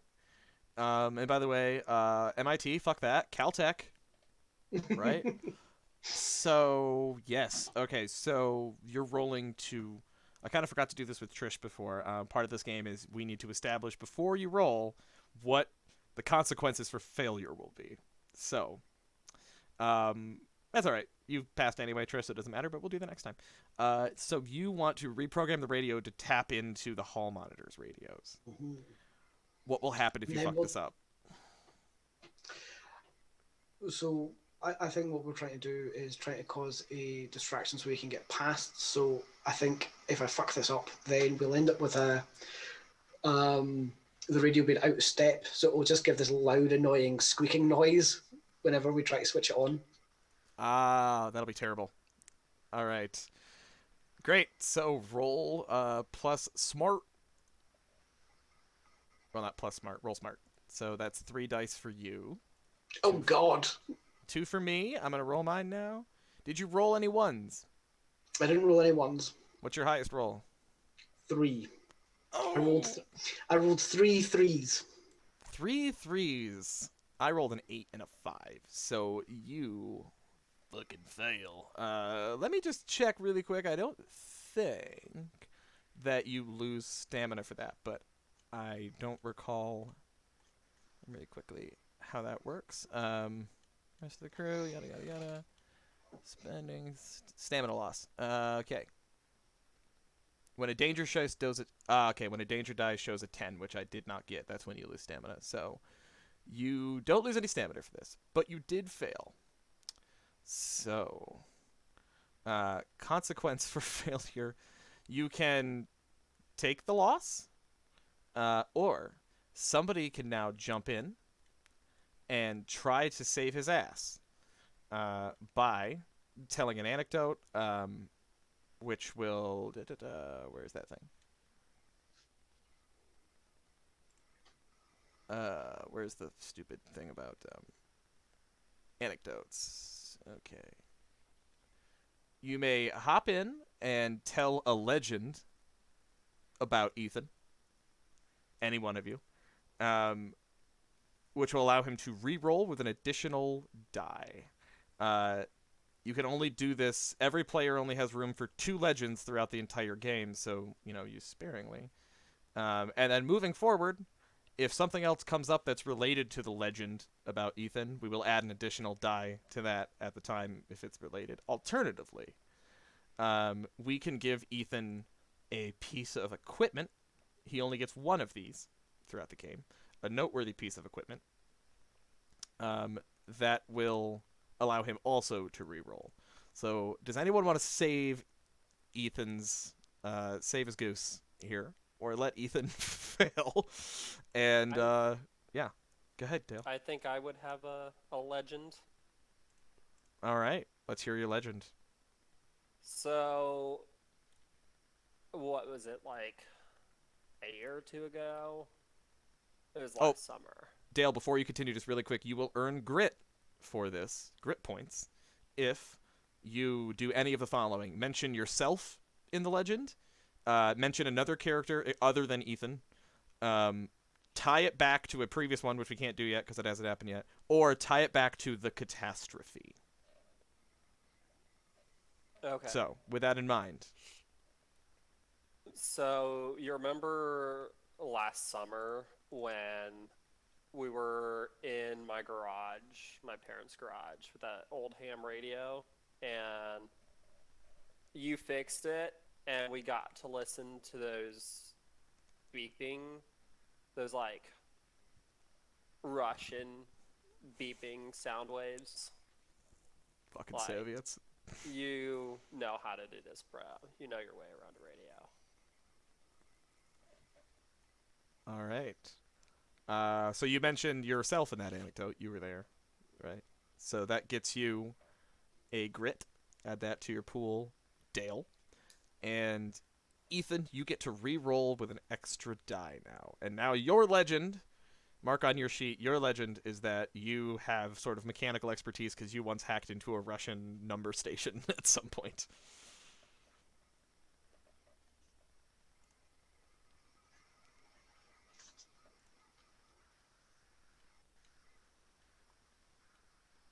Okay, that's much better. So that's a 5, 2 9s, and a 10. 5, 2 9s, and a 10. And I got a 9 and a 6. So you... Only the 10 is above my highest roll, right? So that won't add anything else there. But you did beat me. So, yeah, so that's only one success then. You only had one that was above my 9. So you tied me. Ethan, you tell me how you fuck with this radio. You know, like any creative genius, I don't go anywhere without my Swiss Army knife and my little set of pocket screwdrivers, because you never know when you're going to have to take something apart. So yeah, he takes it apart, and it was set on a set channel. He kind of removes a resistor from it, which allows it to change frequencies, and just basically starts scanning through the frequencies until he finds the one where the hall monitors are talking. Yeah. And you hear the hall monitor saying, just a moment. Yeah, we got some rowdy cheerleaders out here. Yeah, someone looks like they're trying to incite a riot over here. Wow. We got a lot of hair pulling. We have a lot of hair pulling out here. And the pom-poms are out. Confirmed pom-poms are out. Oh my. Permission to step in and get involved, sir? And then, Ethan, you hear him. That voice you dread so The very horror! much. The horror. That dickhead voice of Principal Dick coming through the radio that says in unnecessarily threatening tone, take him out. And you see the hall monitors starting to mobilize as they start coming, some of them, though not all, starting to move toward the cheerleaders. Trish, the hall monitors are now around you as Jennifer and a few of the other cheerleaders are just getting in Mia's face and some of the other cheerleading captains. And there is, as described on the radio, there is some hair pulling happening. The pom-poms are flying. It looks like it's turning into a really nasty cheer brawl, and that's the first time I've ever used the phrase cheer brawl. But the hall monitors are moving. Dale, it is your turn. You see that these hall monitors are mobilizing to stop this cheer riot. What do you do?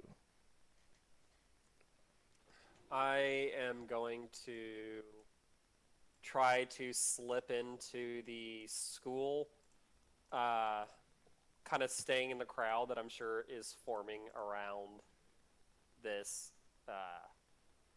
cheer riot. All right.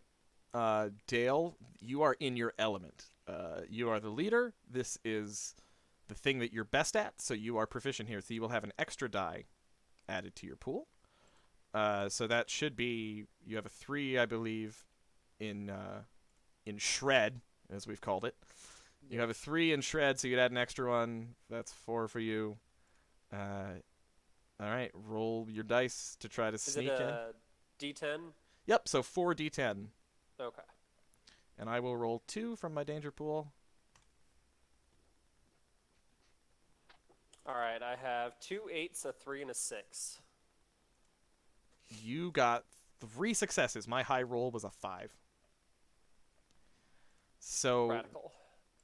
interestingly, that worked out perfectly. With the previous 2 successes, that brings you to 5 successes for this scene, which means you have completed your objective. So, Dale, not only do you sneak in, you manage to sneak your friends in. So tell me how you narrate how you do this, and then the two of you, Trish and Ethan, you're both involved here. So tell me how you all get away with Dale and get into the school now that you've started a cheer riot. So Dale first, please. So,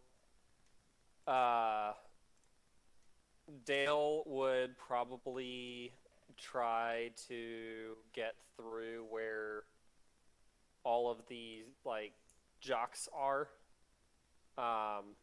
like just the herd of jocks, and just kind of blend into that as much as he can, because like he's just wearing a fucking Letterman jacket for some reason. He doesn't actually, not actually involved, it's probably somebody else's, but he's just gonna like slip through that crowd into the front doors of the school.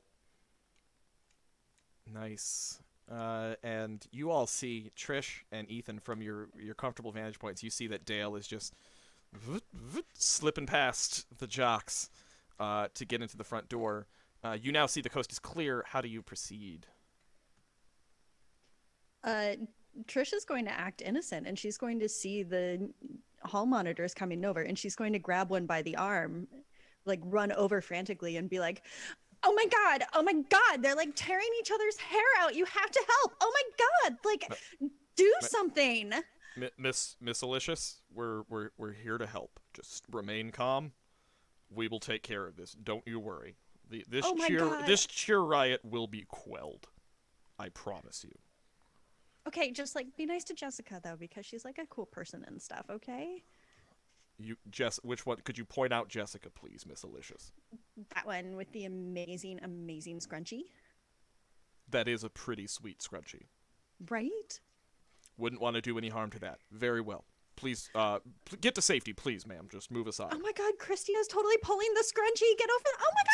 Oh my god! Oh my. And hall monitor takes off to prevent any further scrunchy harm, as you just sort of up the steps to the front door and meet back up with Dale. Ethan, how do you proceed? Ethan will turn the volume down on his radio and make his way towards the stairs, thinking to himself, you know, what Trish did there was really incredible. She really commanded those people so well. Like, you know, the way that she got people round to do what she was thinking, she could like totally be like president or something. Oh, how hopeful. I hope so. Trish for president. Please. Please. Oh, wow. Geraldine Ferraro, wherever you are. All right, so at the end of this round, you have completed the scene, but reading the rules, nothing prevents me from doing what I'm about to do, which is, at the end of a round, I may sound the alarm to increase the size of the danger pool. So, which I think is fair given the circumstances in the fiction. You have rallied the hall monitors. The hall monitors are putting down the rioting cheerleaders, this ravenous band of cheerleaders that are just going at each other in front of the school. You see glitter flying streamers, and somehow the flag team got involved, and you can see one of the flags go soaring like a javelin. There's clumps of hair and scrunchies being tossed everywhere. Adidas sneakers thrown in the air. It is... Please let it be like the scene in Anchorman. It's absolutely the scene in Anchorman. There's the cheerleading squad. The wrestling cheerleaders showed up. The color guard is here. While we're at it, the ROTC is here too, spinning rifles. It's turned into all of any group that has ever played at the high school halftime shows is now... the marching band also involved. It is just click on click on click. And you have started something that in itself will go down in Ridgemont High lore for years to come.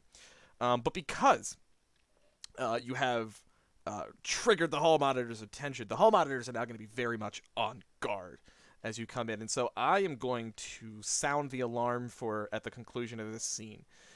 Sounding the alarm, I get to roll the current danger pool, and for anything that comes up as 6 or higher, I get to add that many dice to the danger pool.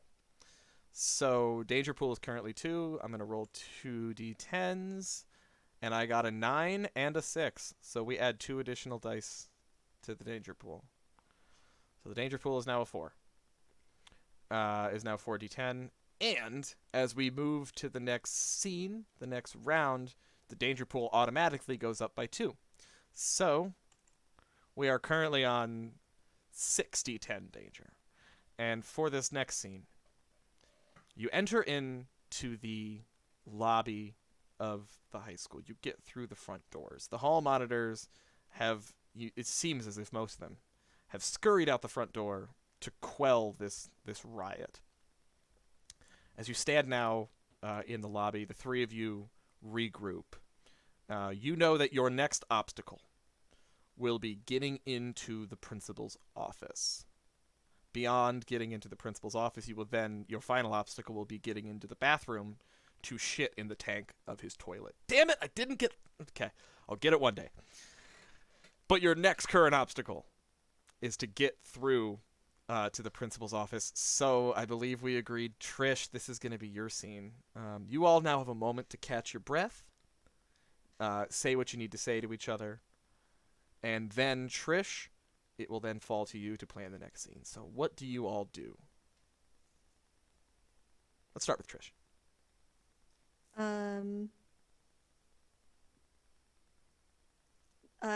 Just going to turn to Ethan and be like, so, like, you're totally hot with the technology and stuff, but you almost choked?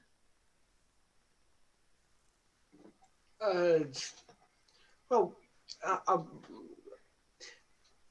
was distracted. There was a lot going on and stuff, you know. Like you were like amazing and stuff. The way you got all those people to like listen to you and do all those things, that was, you know, you could totally be like president or like, I don't know, like prom queen or something. Oh my god. Can Aim high.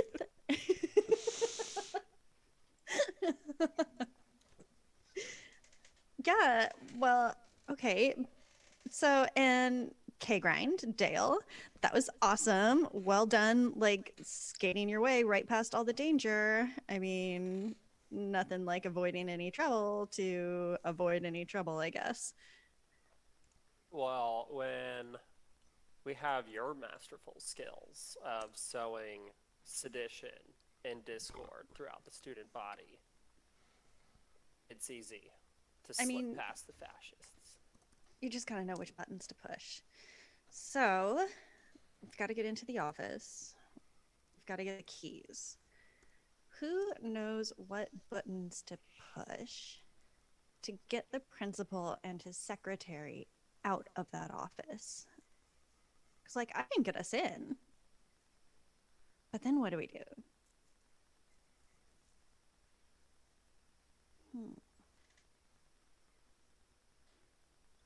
Well, I can think of pulling the fire alarm, but the boxes are always covered by the security cameras now. Oh. And I'm pretty sure that that security guard is watching them. He's always in there in the morning. Ugh. So, how do we get rid of the security guard? And then, Ethan, do you think you could take out the cams? I could totally take out the cams. Like, I've learned about programming and stuff like that. Like at home, I totally have a Linux book Oh my god. That's like so high tech. I know, right? Cutting edge, you know. Like my family's still on like the freaking Commodore 64, so like that's just rad. Those games were Anyway, dope. they were dope. Um Okay, so K grind. If you can be the one who gets the distraction, we talked about stealing the janitor's cleaning supplies. Do you think you Mm, can like skate in fast and steal the janitor's cleaning supplies? And then you could even like give the chemical to Ethan to like wipe on the lens or something. I don't know. I'm just spitballing here, guys. Tell me if I'm going off the rails. Chemical warfare sounds amazing right now. Yes. Speaking of, I totally dropped by Taco Bell on the way in, so we are ready to go when it's time for final stage of the plan. If it's room temp, if it's room temp, it'll go right through you. Mm-hmm. I can't. Also, Dale K. Grind strikes me as the kind of guy who like would take a prank like this way too seriously. Like you just said chemical warfare. Like you're the guy like, oh, let's like prank the school, and he like makes a Molotov cocktail, like sets the school on fire. Oh god, that's so funny. Okay. So we've got okay, so yeah, that so we're going in trying to disarm some security cameras, Mm-hmm. and it sounds like we may need to steal some chemicals.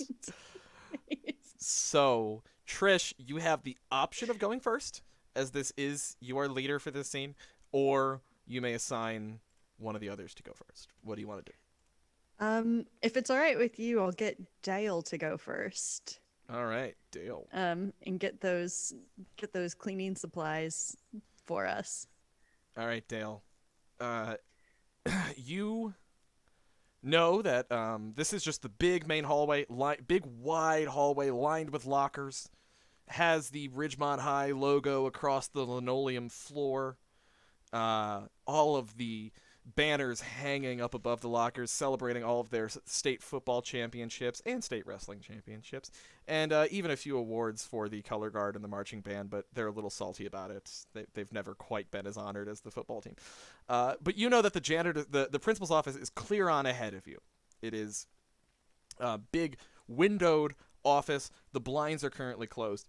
In this main hallway, you know that off to the left is the teacher's lounge, where things once went so very wrong with all of those chickens. And off to the right, opposite the teacher's lounge, is the janitor's closet. The janitor, who I'm going to call, That yeah, was I mean, Mr. Fritzbin. Mr. Fritz, yes, that's right, Mr. Fritzbin. Janitor Fritzbin. Uh, is there? He's a grumpy old sod, and he is not someone you probably want to trifle with, but if you are sneaky enough to extra stuff, you may be able to steal his shit and get in there. So, what do you want to do, Dale K. Grind? So, definitely want to. Is this guy responsible enough that he locks the cleaning supplies up, or is that closet usually unlocked? I'm gonna say it's not just a closet. It's an office that he keeps. He has a little Oh, kind of okay. locker room area back there. You don't know if he's in there right now. He may be, he may not be. But his cleaning supplies are kept back there along, it's where he hangs up his jacket in the morning, where he has his morning coffee before he gets out to his miserable drudgery work. So, what do you want to do? So I definitely want to try to see if he's in there because obviously, obviously want to make sure that if he's in there, we have to sneak past him or distract him. But I definitely want to get to the cleaning locker. I definitely know what I'm looking for. That would be perfect to smear on the security cameras. All right. So, are you trying right now to sneak into that office, into the janitor's office? Is that the Yes. idea? Okay. So, And by the way, don't feel pressure to always use the thing that you're best at. If it's not what called for, it's not what's called for. But I think in this case, yes, you're trying to sneak in and get an idea. Is he in here? Is this going to work? So is this sort of a crack the door open thing and peer around, sort of? Yes, yeah, I want to see if he's in there first. All right. So, roll your shred. And our danger pool is now at 6. So, and don't forget, at any time you can use on your turn, instead of push on, you can use hold them off to try to reduce the danger pool to make things easier for everybody. Okay, so I got 2 2s and an 8. You failed. I got a 9. It was my high roll. Still haven't rolled a 10. So, no good for you. Someone can try to save Dale's bacon by introducing a legend about him. That is one way to do it. Or introduce a piece of equipment that he has. Anyone want to step up and save Dale?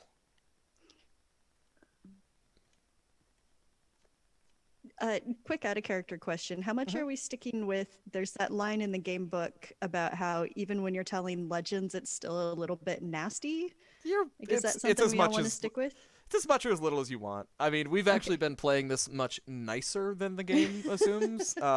Yes. The game assumes that everything you say about each other is mean, which it's welcome. You're welcome to if you'd like to, but it's entirely up to you. I don't think that that's a necessary element of the game, but it certainly can be.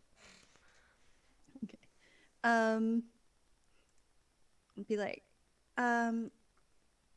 turn to Ethan, who presumably is still next to me, and be like, can you believe that this is the same guy who broke into that abandoned mansion in West Hollywood and like totally turned their empty pool into a bowl and was like supposed to have gotten like a mad 720 ollie?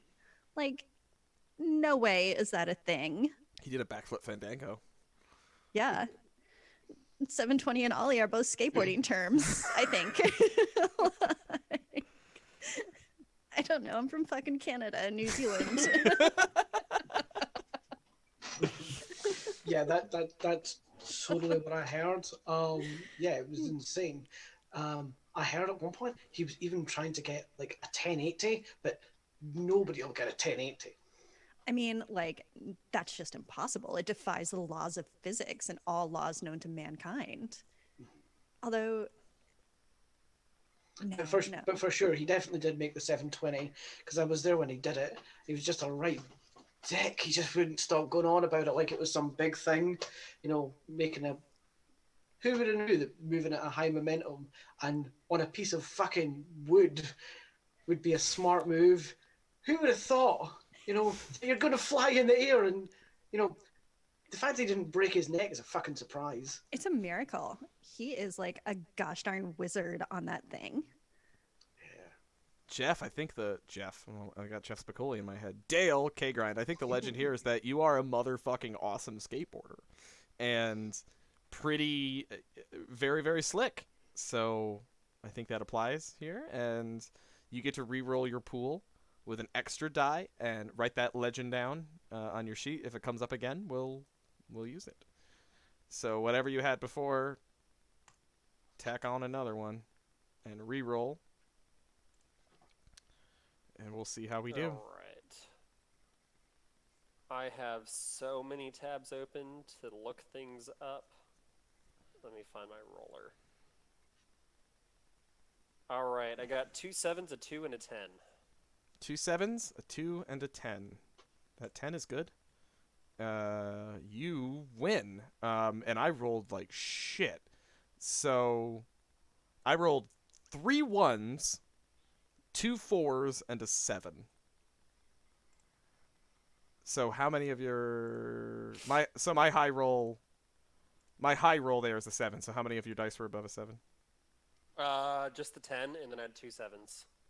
Okay, so only one success then. Yeah. Okay, great. So you sneak toward the door. You look about, check to make sure no one's watching, and slowly turn the handle. Peek inside. And as you do so, where did I put that? I'm not sure. Almost. As you sneak inside, you see, you hear the janitor Fitzbin. You hear him because in the janitor's office, just to the right, is a bathroom. And you can hear just... Janitor Fitzbin went to Taco Bell that morning too, okay? And you shouldn't have it. This was back when Taco Bell wasn't serving breakfast, folks. So anything you eat at Taco Bell in the morning at this time is not something you should be eating in the morning. And you just hear grunting coming from that bathroom. But you see now that from the coming from just off of the locker room that the coast appears to be clear. But that is your turn. You have successfully snuck in, and you see that the coast is clear. So who do you want to pass it to next? I'll pass it next to Ethan. Ethan, what you gonna do? Okay, so this is us at high stakes Mission Impossible level here. We can this is pass or fail right now.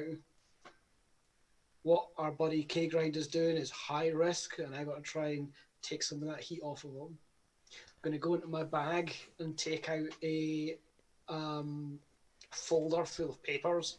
It's probably like my science homework or something. Nice. And what I'm going to do is I'm going to stand underneath where one of the cameras are, just as a lookout for him. And if anybody comes by, I'm going to cause a distraction to try and take the heat off of good old K-Grind there. Doing his Okay. thing. Right on. So where's the hold them off? All right. Do you try to make this dangerous? If so. So here's how this works. You roll against me, just as before. And if you win, you have to still beat my highest roll. If you win, you remove 1 dice from the danger pool for every dice of yours that's higher than mine. Okay. So you said you're doing it by... Repeat that again, sorry. I just want to make sure I understand your action. What I'm looking to do is I'm looking to do it next to one of the cameras. So as soon as I see anybody coming by or anything going about, I can basically chuck the papers up in the air and make it better. Okay, great, yeah. So there are some there are some teachers that are here. In fact, coming out of the teachers' lounge right now, there are 2 people you recognize as English teachers. It's those teachers at every high school that flirt with each other constantly, but like can't be too open about it at school. And yeah, it's these.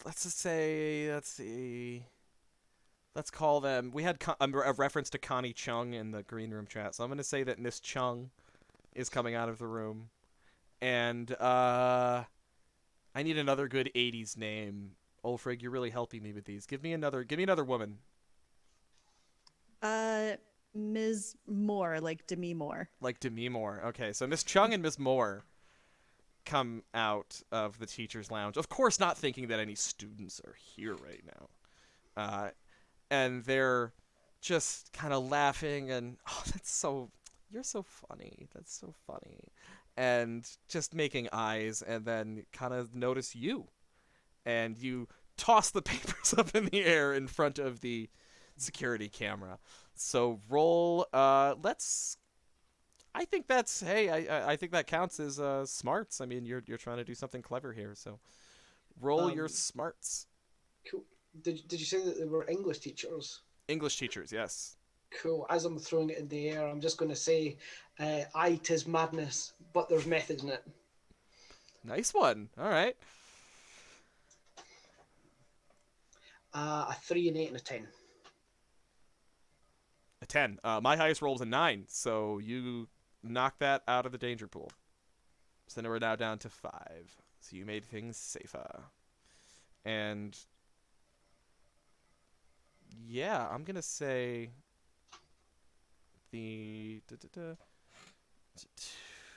I think that would that be counting as introducing an element? I think so. Element. Where is that? I keep forgetting how this damn thing works. Elements. 13. Yeah, so I think you do get their attention, very much so. So much so that they realize embarrassed that they've been spotted by a student. And they start approaching you, sort of, really looking to earn your discretion, I suppose. That you really, really can't be talking because this isn't really appropriate because we're colleagues and it's weird. So they're kind of bearing down on you right now, and I'm going to count that as introducing an element, which allows me to re-roll my pool. My 6. I will, however, be stuck with the result, so this could actually benefit you, but we will see. Same result, actually. So you still knock one out. So these teachers are now kind of swarming around. Are all swarming around Ethan as he's just tossed what they assume to be work for their class into the air in some act of protest. They're really quite confused by your conduct. But now with Dale slipping into the office and Ethan distracting these teachers, Trish, what do you do?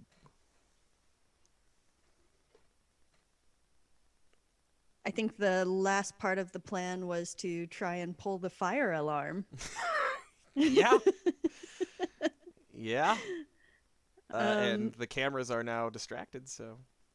Okay, I think I would like to try and pull the fire alarm. I suspect it's a bit early in the scene for all the danger we have left, but let's do it.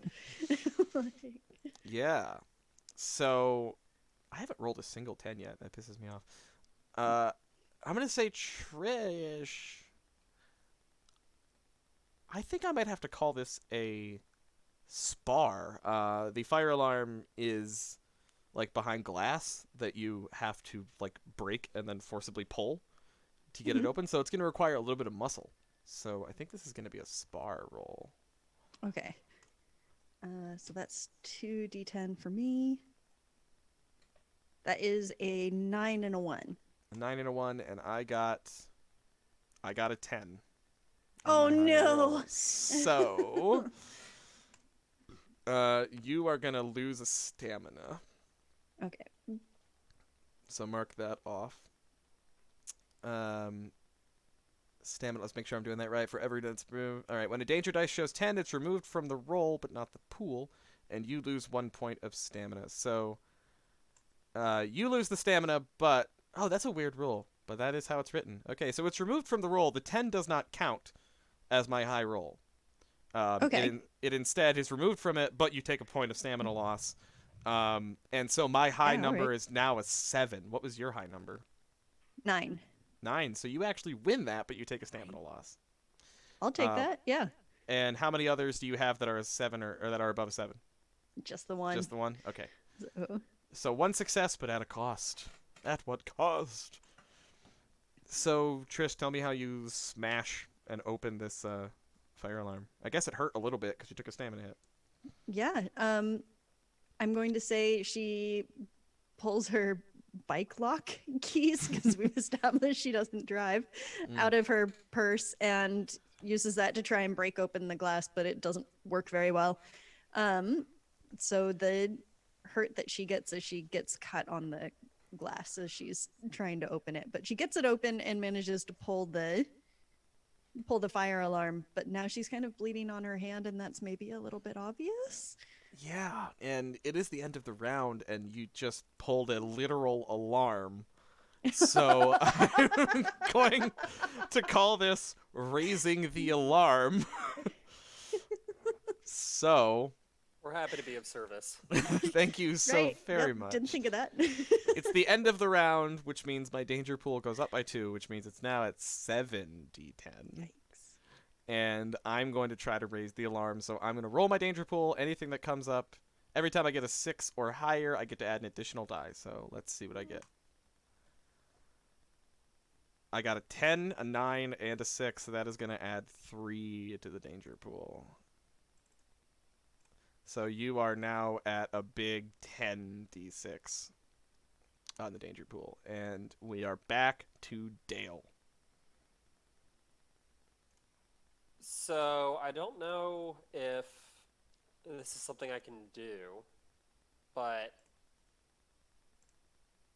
I think we were going to get something to either smear on the cameras, but they're already kind of distracted, so that's good. So what he's probably still going to do, though, is he's probably going to grab, like, a can of that, like, floor wax polish for that disgusting laminate floors that are in all high schools. You know, the thing you use that big wheelie machine for. Oh, yeah, yeah. And it's that super slippery, goopy stuff that just, like, it's disgusting. So he's probably going to grab some of that. And then on his way out, he's going to take, like, the handles off the plungers, maybe. I don't know how much actions I can do in one go on my way in here, so I'm not too sure, like, what I can do. Okay, well, what are you trying to do with that floor wax? Oh, well, he's going to pocket the floor wax, and instead of actually taking the plungers, he's just going to pocket the floor wax for later. Okay. If we need it. But so we have to set up what consequences for failure, so because it has to be something where there's an inherent danger in doing it. So if it goes wrong. Okay. I'll just stick a chair, maybe his office chair, under the door so that the janitor's locked in the closet or in the bathroom. Oh, you're gonna lock in the janitor. All right, right on. Yeah, I'll take Ulfrigg's suggestion and lock him in the bathroom so that he can't help out. All right. When stuff gets gnarly. When stuff gets gnarly. All right, what do you want to call that? What kind of role should we call locking him in? And of course, if this goes wrong, you'll probably give yourself away and he'll know you're there. Probably maybe a spar, because I'm trying to wedge a chair under the door. Yeah. All right, let's do that. Do it as a spar. And let's see what happens. And yeah, I see Bulb put something down there, so maybe it's one of those weird doors that opens into the bathroom. So if you fail, it is. Swings open. Yeah. If you fail, it is. All right. Roll right, so it. I get 2 dice. 2 dice, and I don't think you have anything that would modify it just yet. You don't have a legend that relates to this. No. What's grit used for, by the way? Grit is will regain all of your stamina. Okay. That's one thing it can do. It has another use. Where's the spending grit? Grit, losing all your stamina. Types of action, spending grit. Okay, you can do this. You can spend grit to take a risk, which will add 3 dice to your pool. Okay. For your next action, as you attempt something that is effective but probably pretty reckless. So if you want to, I would call this kind of reckless. If you want to spend grit on this turn and add 3 dice to your pool, you're welcome to. Yeah, I think because he has what he got, like he has what he wanted. He has the floor polish, but he's going to take the extra time, the extra few seconds, and take that risk to wedge a chair into the door. Like that wasn't part of the plan. So maybe pretty he's just reckless. taking that extra, like, 10, 15 seconds. Yeah, so that would be 5. And by the way, I don't know if I shouted this out before, but if you have told a legend so far, you should have an extra grit. You get a grit for doing it, for telling a legend. So that gets me down to 2. So that gets you down to 2 grit. So that is going to be, you have 2 spar, and then 3 for the grit, for taking a risk. Okay, so that's 5. 5d10. A 10 is my highest, 2 7s, a 5, and a 3. All right, high roll is 7. My high roll is a 9. Oof. And I got 3 of them, actually. So you fail. So we can give him some equipment, or the final thing you can do is you can take a scar. Someone else has to give it to you. When someone gives you a scar, you automatically change one of your dice to a 10. And it's like an auto success. but it will possibly hurt you down the road. So I did get a 10 for my die. Do those like sort of not count? Is that what that is? Oh, you rolled a 10? Yeah, I had a 10 and two sevens. Oh, I didn't catch that. Oh, sorry. The 10 absolutely counts. The 10s, when I roll 10s, I take away your stamina. When you roll 10s, that's just awesome. Oh, okay. So your high roll is a 10. Yes. All right, my high roll is a 9, so you succeed. And that's the only one you had. You only had one 10. Yeah, the rest were sevens, a 5, and a 3, so they're under. Great. So that is a success on that one. So you do get the floor polish, and then you see the chair. You see your opportunity. You know that he's in there having gastrointestinal distress, and it is your chance, while he is distracted, to wedge it in. And as you wedge the chair under the door, it just hits the doorknob and makes a little too much noise. And I'm going to introduce my second element for the scene, which is Janitor Fitzbin himself, who you hear, who's there? Oh, Taco Bell. And I'm going to re-roll my pool, see if I get a 10. And I did. So that you will still succeed because my new high roll is actually now an 8, but that 10 will knock off one of your stamina. Okay.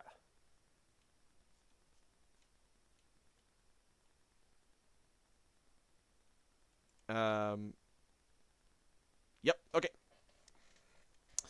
So that is a success. You lose a stamina. And Janitor Fritzbin is now, you can see through the translucent glass of the door his silhouette as he rises, doubled over in pain, sits back down a moment. Oh. Okay, who's the little shit that's in my office?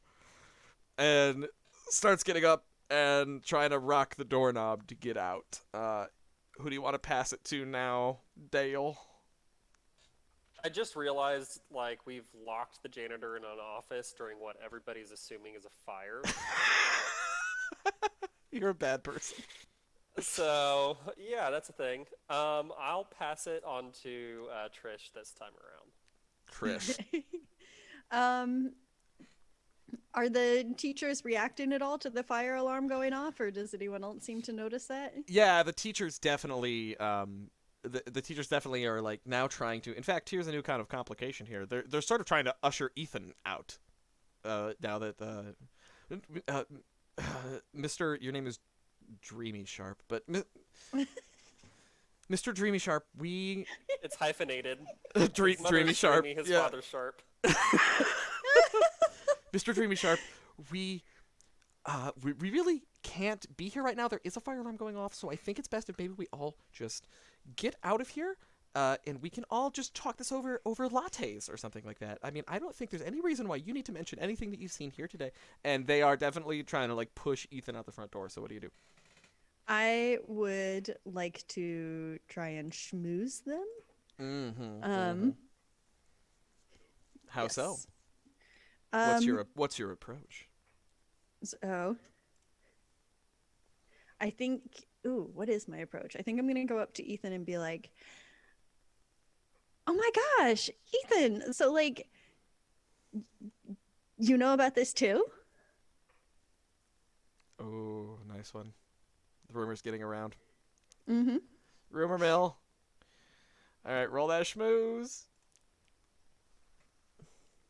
Not bad. That's an 8 and 2 9s. An 8 and 2 9s. I got Please. 2 10s. Ooh. So that's stamina gone? That's 2 stamina gone. So that is my cleared? stamina. You're out. All right. You are out of stamina. So those 2 10s don't count. Those knock off your stamina, and then my high roll beyond that is an 8, which is actually a tie with you. Mm-hmm.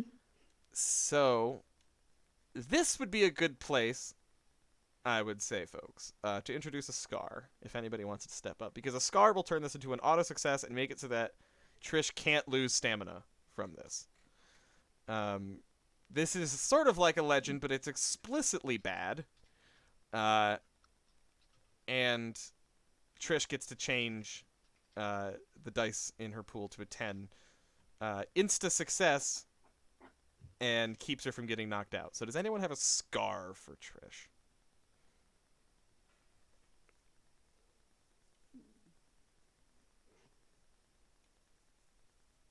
So it's kind of like a legend, but it's like negative. Yes. And Trish will get grit for taking it. But this will permanently knock Trish down afterward. Trish will, the relevant pool, whatever it is, will get knocked down by 1, so she'll have a 2 in schmooze moving forward, but it will get an insta success. I think I might have something if Bulb does it. Yeah, go for it. Okay. So since we're dealing with teachers here, and she's using smooge. God, what is words? Schmooze.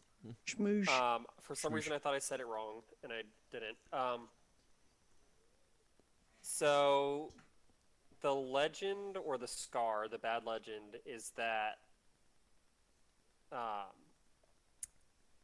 there was a what she thought was another rumor about teachers, and she spread it around the high school, and it wasn't true, and it actually got one of the teachers suspended for a week until they found out it wasn't true. So the teachers don't like it when she gets in their business because they know she screwed with the reputation of one of them for a little while. Look, Miss Bay was totally a pusher and was totally dealing drugs. Perfect.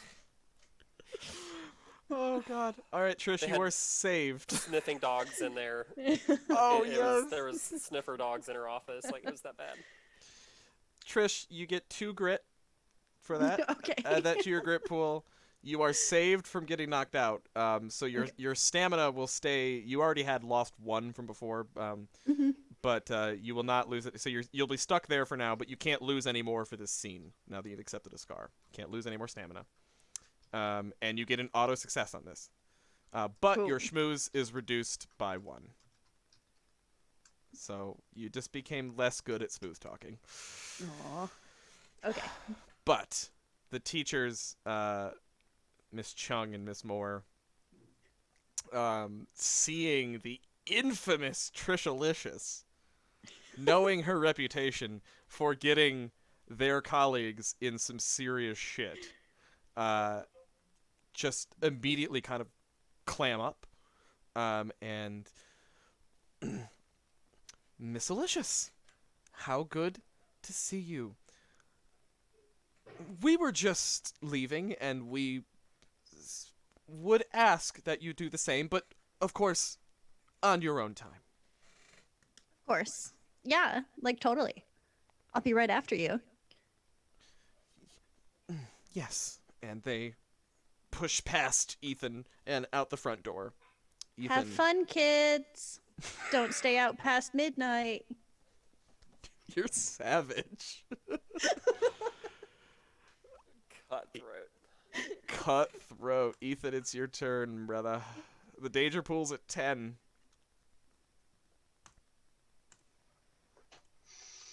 Oh god, the danger pool's at 10. Yep.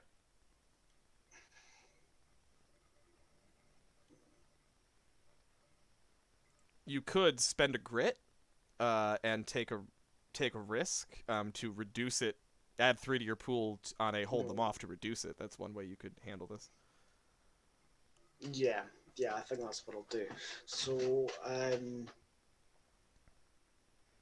what I'll do is I will make out like I'm being really, really helpful, and ushering people towards the fire exits, checking other rooms to make sure nobody else is around, um, banging doors and making a little bit of noise as well to try and cover up anything that K-Grind is getting up to, as well as potentially trying to muffle some of those sounds that the janitor is making now. The awful, awful sounds. So you're like slamming lockers and stuff. Would the Yeah. fire alarm cover that up, though? I mean, yeah, the fire alarm's did- pretty loud. That's Well, fair. Yeah. Yeah. But I like the idea though that you're ushering students out. Like anyone that's coming out, you're sort of like deputizing yourself almost as a hall monitor to like keep people from not paying attention to the fact that maybe that he's over in the janitor's office getting shit. So You got your radio, so you look official. It's like walking anywhere with a clipboard and a high-vis vest. Yeah. it's true. It does. Splendid. Hey, I got a radio. Keep moving. And we all know that if anybody, if Ethan wanted to be class president, he would be class president because his dad would pay for it for him because he's on the board. Of course, certainly. Yeah, you could buy an election for student body president. And what I'll do is I will spend the grit for the 3 extra dice. Okay, so I'm gonna call this. You're being smart. So this is a smart roll. Spend that grit for 3 extra dice. Ooh, I just realized I missed. Trish, I'm sorry. You should have had an extra dice in your pool last time because you were leader in the scene. I forgot about that. Yeah, whatever. Fix that next time. All right, so spend the grit for 3 extra dice. Okay.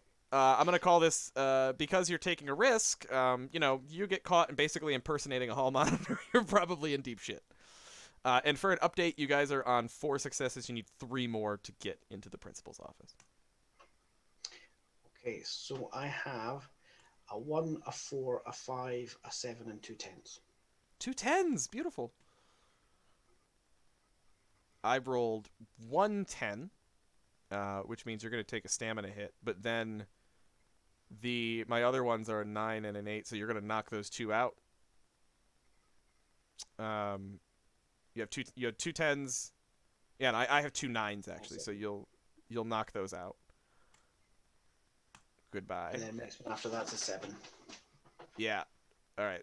But that 10 is going to give you a point of stamina loss. So I'm going to say that you just sort of like as people are coming, teachers are coming out of the teachers' lounge. There's other minor, I don't know what to call them, minor administrators coming from the offices, and you're just ushering people out, and you're like exhaustively like, oh, this way, this way, this way, this way, this way.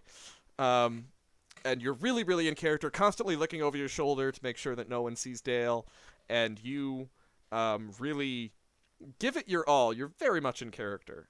So much so, you're actually getting a little bit tired, so you take a little stamina hit there. But that is it.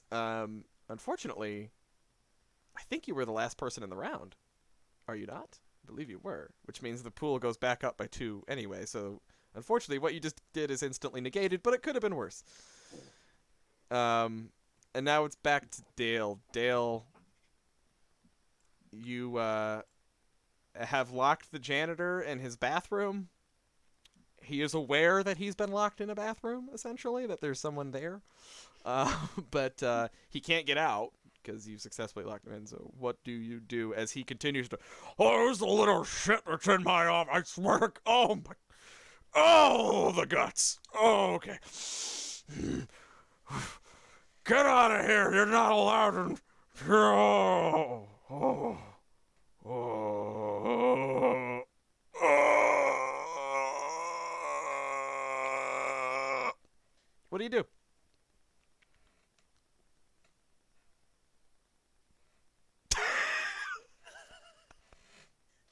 Clip that. Somebody clip it. It just kept fucking going.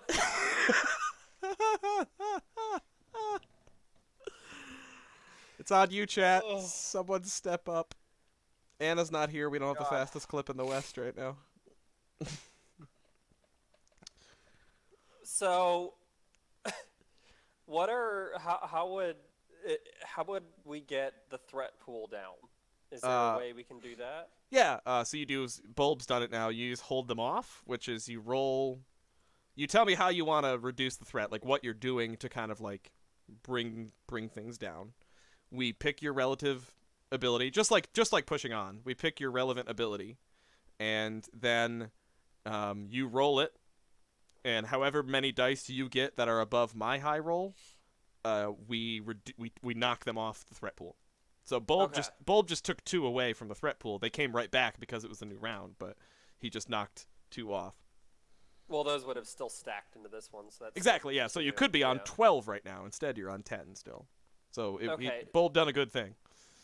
So I would like to do, actually, kind of what part of the original plan was, is the security cameras that are, looking at like the principal's office, kind of leading up to that, like grab a ladder and smear some of that floor wax on them, so that when all the chaos dies down and maybe they investigate to see what happens, there's no evidence that we were there. Righteous. And if you fuck this up, you'll probably fall off a ladder, or maybe be seen. Who knows? Yeah.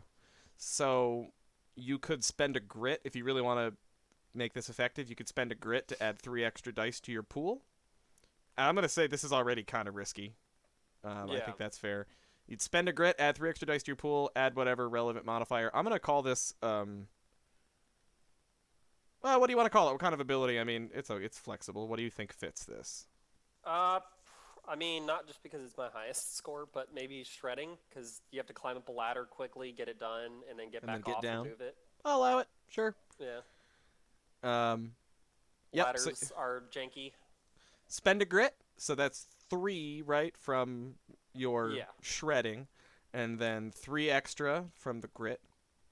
So I'm down to 1 left. Yep, and that's 6. And is there anything else that would add I'll let you add your legend. You're highly dexterous, so your legend already established. Tack that on. That's 7d10. Yeah, I think that's it. I don't think that would add anything. Okay. All right. Roll it. So my highest is 2 9s, 2 5s, 2 3s, and a 1. All right. I unfortunately beat the living shit out of you. So I got 2 10s. So those will knock. That's 2 stamina damage to you. So now you should be down to 1. And then I had 2 9s also. So we tied. Okay, so I'm at -3 stamina then. You had. How's that possible? You rolled a 10 against me earlier, I thought. So that's your last stamina? Yeah, so that's because the total's 3, right? Yep. Mm-hmm. Yeah. So this likewise would be a good place for a scar to try to save your bacon. Who's got a scar for Dale?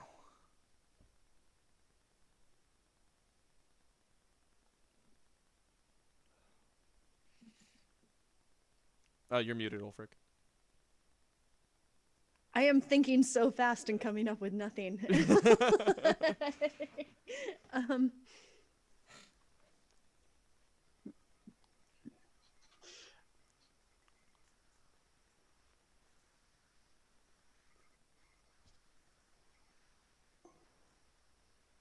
See, this is just another example of K-Grind trying to do some whack shit and show off.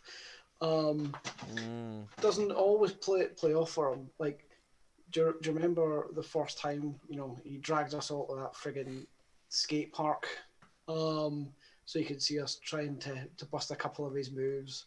It was the first time he tried to do that that 720 corkscrew spinny turn thing. You'd be talking about it for ages, going on and on about it. But anyway, he fell hard on his ass, breaking his tailbone just because he was showing off so much. I remember the bone came right through, and the scar didn't heal properly. So now it almost looks like he has 2 assholes.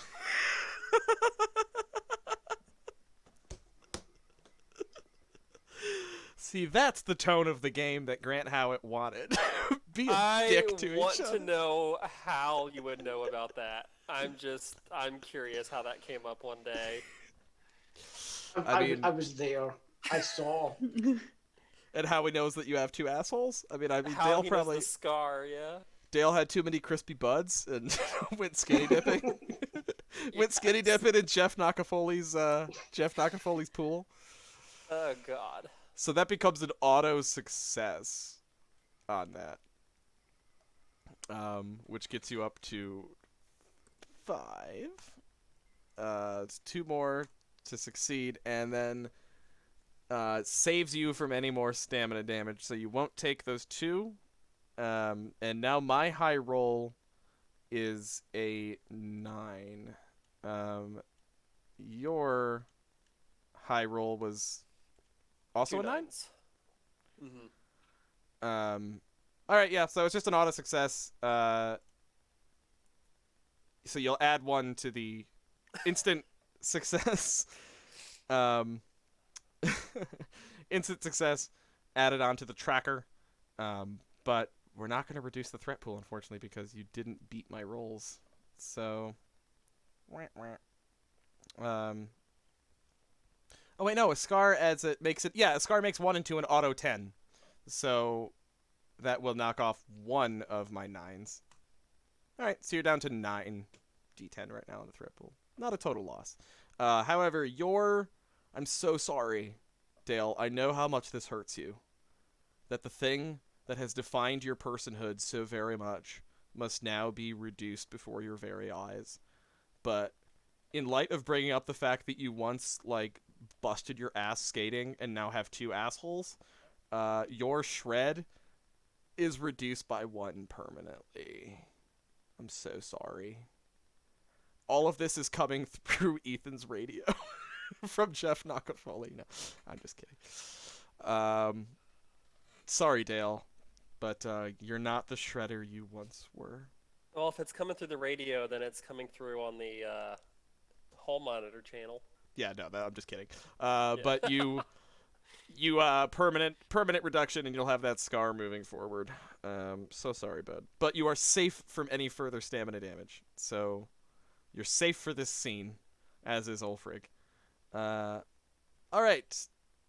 Now it goes to Dale. Did you start the round? Sorry, I'm losing track of rounds, guys. Was that Dale started? So Dale, pass on. Who do you want to go next? Oh, okay. I didn't. Yeah. So I don't know. Who did I start with last time? I think you did Ulfrigg last time. Okay. So then Bolt. Okay, cool. So as my role of impromptu role is impersonating a hall monitor, I'm going to go towards the admin office, looking as if I am just checking to make sure it's empty, but I'm beginning to scope for us to move into the next area, the principal's office. Fuck yeah. Fuck yeah. All right, so are you trying to impersonate your way into the principal's office? What Or I'm doing is sneak? I'm trying to see who has. Yeah, I'm trying to see who is still in the building and make sure people are moving out to make it easier for us to get in. Okay. So yeah, so you're kind of investigating basically here, right? Yeah. All right, yeah. Smarts. Smarts roll it is. Do you want to spend any grit or do anything like that, or just roll it and hope for the best? Yeah, we're setting at a crazy high number, so yeah, I'll spend grit to get an extra 3 dice. All right. So this is definitely risky. Again, impersonating a hall monitor. Sneaking through. You're going against the crowd as everyone's getting out during a fire alarm. You're going the other way, which looks bad. Yeah. But this Oh, is and I what's should gonna- mention, I'm sorry, because of the success that Dale had. Dale, you did hop up on that and smear the cameras, so your approach to the principal's office is covered, Ethan. Awesome. All right, so this is going to be 6 for you, right? And 6 dice, yeah. do you have a legend yet? Did you get a legend? I have a legend for mechanical expertise. Yeah, I don't think that really counts here. Nah. So yeah, that gives me 2 10s, a 9, 7, 5, and a 3. 2 10s. What was the other one? 2 10s, a 9, and then 7, 5, 3. I don't know why. That's such a dick move of me to even ask you. I rolled 3 10s on that. So You are also getting insta 3 stamina damage. Insta knocked out unless someone can save your bacon with a scar.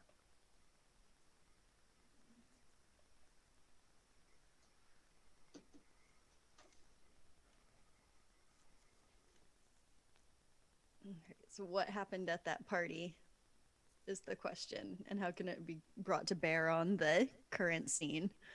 Mm. Mm. If you mention, remember this always counts. If you mention like the catastrophe, if you bring up other. Oh, in that last story, you were there. Bulb, you gain a grit from that last story about his second asshole. You get a grit from that. Likewise, Ulfrigg, if you, when telling these anecdotes, if you mention the catastrophe, if you mention one of the other characters or something, you will also get a grit for this too. Okay. So it could go back to the chicken time. It could go back to the party where he busted his butt. Anything.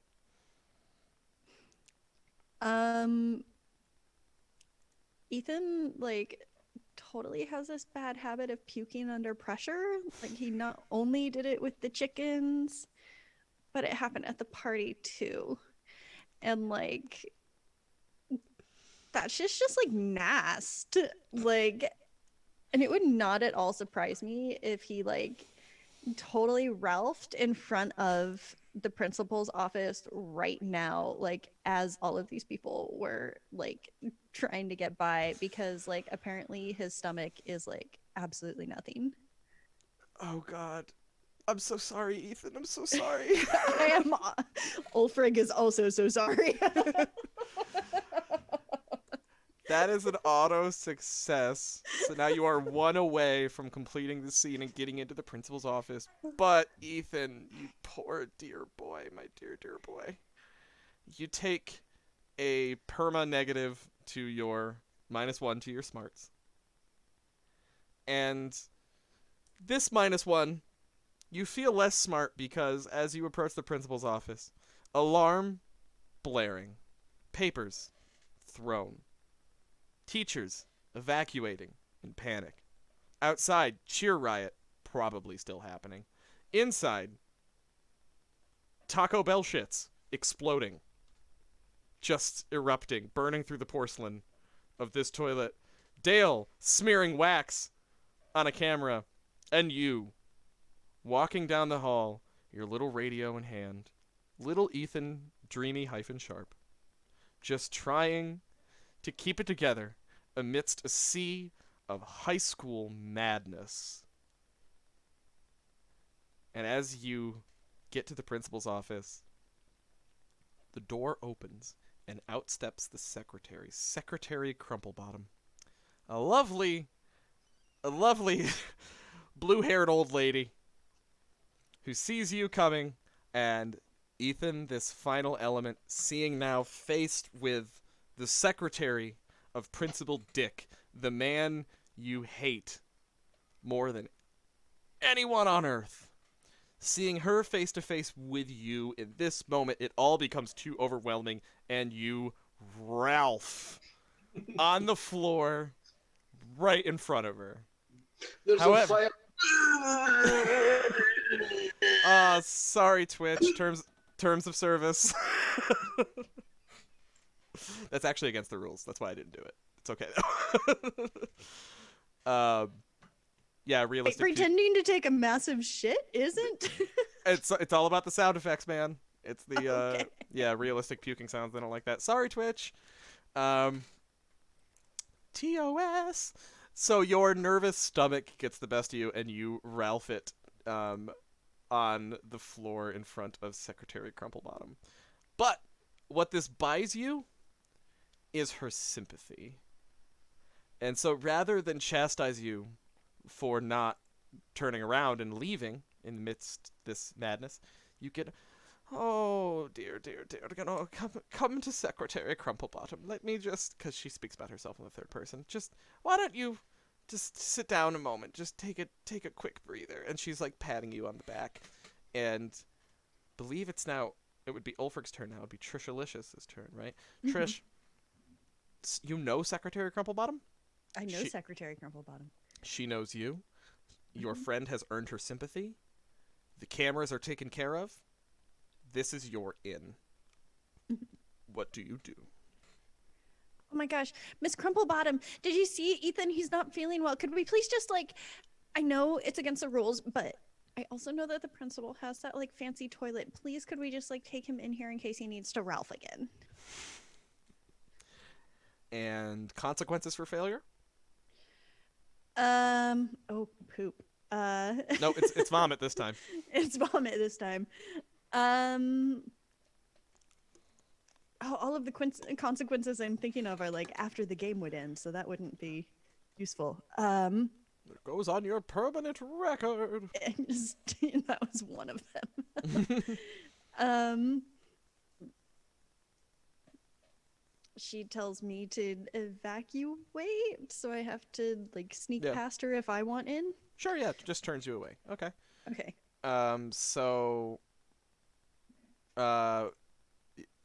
You told that did you get your grit for telling that Scar about? Oh, I did get a grit for telling a Scar, so I have like a lot of grit actually. Yeah, and Ethan, you took a Scar, so you get 2 grit for that, for accepting the Scar. Dale, if I didn't tell you that before, you should have 2. Sorry about that. For anytime you take on a Scar, you get 2 grit. Okay. So everyone's taken a Scar now, I believe. So that's 2 grit for everybody there. All right. So if you succeed on this one, you're in. So what? So you're going to be rolling a schmooze. And do you want to spend any grit? I will definitely spend a grit point on this. Right on. As I try and mark that out on the character sheet. And then I think I get an extra for being scene lead at this point. Yes? Yes, exactly. Yep. Yes. Okay, and, so that's 6 do you to have 10. do you have a legend? I don't think I do, actually. I don't think you've gotten a legend yet. No. Okay. I got praise, which was nice, but I don't think I have a legend. All right. All right, so 6d10 it is against my 9d10. That was a very bad roll. 2 1s, and then a 7 and an 8 are the 2 high ones. All right, I beat you, but yeah, I didn't roll good, honestly. My highest roll was a 9, and then the rest are shit. That was your opening. So what you can do, someone else can give you a legend or give you a piece of equipment, which is something you already have on your person. It's just that they describe it for you. Either of these will allow you to re-roll with an extra die. How does that piece of equipment work? What does that mean? It can be anything. It's just something that Trish already has on her. It's like a legend, except the difference is you are going to describe something she has, an object, that will help her get through this thing. You make it up, whatever it is. I think I have something. Okay. The only difference, by the way, is that a legend you can have 2 throughout, and then a piece of equipment you can only get once throughout the game. Oh, okay, so it's 2 legends per person. Or 2 legends per person and 1 equipment per person. Yep. So her piece of equipment is that because she is the morning announcer, she has an early access hall pass that gets her in the office, like during first period. Because they usually do the announcements when everybody's already in class. Right. So she has like an office pass from the principal that lets her go into admin whenever she needs to do her announcements. So I like picturing this because I love that Trish was just trying to smooth talk her way in. Like, come on, look at this guy. He's Ralphing. It's terrible. And now you're pulling rank. And whipping out the hall pass. During a fire alarm. Alarm. You have to let us in there because this says so. It fucking glistens as you pull it out. Just and Secretary Crumplebottom, being the good worker that she is, it's triple laminated. She respects the authority of a hall pass. So re-roll with an extra die. Okay. And I don't re-roll, so you re-roll against. Ooh. A 1, but a 10 and 2 9s that will as well. Do it. My high roll was a 9, but you only needed 1 success to do it. So, nice. Secretary Crumplebottom crumples before your very eyes. She respects your authorita. And when you pull out that hall pass, she looks it over. This is very much that scene from American Psycho. She's like, it's beautiful. It's triple laminated. And oh, is this cardstock? This is It is. Oh, and Off-white. Principal Dick's signature signed by his own hand in fine point Sharpie marker. It's And you'll notice that my title is honorary vice principal.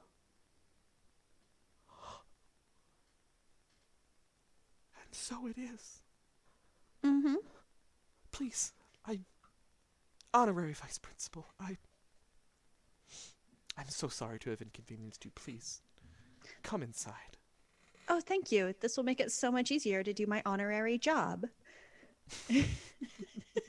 And she opens the door and still kind of scoots in Ethan. It's just, oh, step over that, dear. Don't step in that. Oh, okay. Just we'll get janitor Fitzbin to clean that up. I I haven't saw seen him heading for the quad. Oh, okay. I'll go fetch him then. And she heads off to go find the janitor, who of course she will not find because we all know where he is. Leaving Ethan and Trish alone in the office. Dale, you now see the doors open. The coast is clear, allowing you to scoot into the office. The three of you. So new scene. You get all your stamina back. Anyone who has any minuses, back to 3 stamina. My danger pool goes up by 2. And you all find yourselves alone in Principal Dick's office. Now, the outer part of the office where Secretary Crumplebottom's desk is now, of course, vacant, as she has left. There is this part, this kind of lobby area. Green Room chat is atrocious right now. This kind of lobby area where the Secretary of Crumplebottom's desk is just full of... God, you guys are killing me. I gotta close the chat. Oh. This place is just... Fuck you so hard right now, Dale. I'm calling you Dale. Rex. You're the worst. You don't know the things I've seen, folks. The things these poor eyes... I did not expect that even in a high school 80s drama there'd be this many shit jokes. But here we are. Right. What I've been trying to say this whole time is that the place is full of potted plants. There's just ficuses. I don't know why that's funny, but there's just ficuses and all sorts of ferns. It's like, it's very humid in here. It seems like Secretary Crumplebottom keeps this office hot and keeps it, excuse me for people that hate this word, moist, to almost like a fucking greenhouse in here. And at the back of the office, I hate you all so much. At the back of the office is a door that, labeled across it, says Principal Richard in beautiful, exceptional gold lettering, Helvetica font. And you know that the bathroom lies just in there. This is going to be Ethan's time. Ethan's time to shine. Ethan, you just Ralphed all over the floor. But you know that you're in your element now. It was your responsibility to attempt to schmooze your way through here. But let's all just take a moment and take a breath. You guys are so close to your goal. What are you talking about? Well, Ethan's just, Ralphed. But now is his time to shit. Shine. So yeah, we're gonna do this. Time to shite. It's your time to shite. Grant Howitt, I just wanted to say to you directly, I'm so sorry for what we've done to your game. Grant Howitt, I'm not. You shouldn't have made it setting agnostic, bud. This is what happens. Oh, so please, yes, proceed. How? What do you? Now that you all have kind of caught your breath, and yes, you're within shiting distance of your goal. Uh, what is the conversation? What is the mood? How are you all feeling right now? Queasy. Fair. The magic toilet. It has only been spoken of in like legend and stuff. This is a moment of awe and reverence. Have you like seen it before? Yeah, it's like one of those like fancy Japanese ones that talks to you. No way. Way. Yahweh. Yahweh. And does it like talk English? No, like Japanese. No way. It says like domo arigato when you shit in it.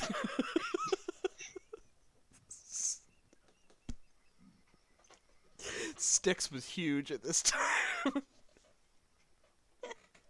He probably programmed it to call him Kawaii every morning.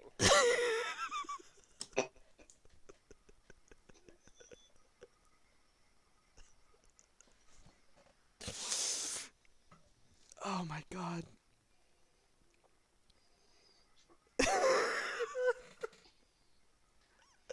What have I done? What have I done? The toilet is the Mr. Roboto 9000 with bidet attachment. Principal deck. Oh my god. So like if it has a bidet attachment and we like shit in the upper deck, is that also where the bidet water comes from? Oh my god. I hadn't thought of that. That's atrocious.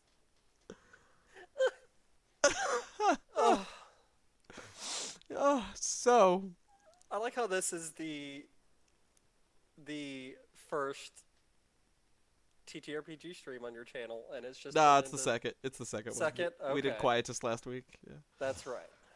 Yeah, I don't know. I feel sorry. Anyone that tuned in for Quietus saw like a really dark, intense horror game, and now they're getting just poop jokes for for like 4 hours. But things change around here. We are chameleons. Yeah, thank you for that, Ulfrigg. It's called range. Yeah. So Ethan, you're leader for this scene. So for this one, I was thinking, we would need to get the keys, but with the fire alarm, I don't know if everybody will be allowed. I doubt Principal Deck would have left the keys here.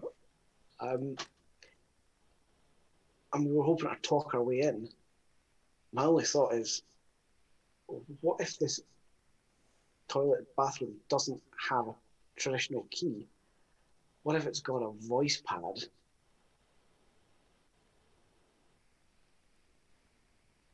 We're going to have to try and figure out what his voice password is to get into this bathroom.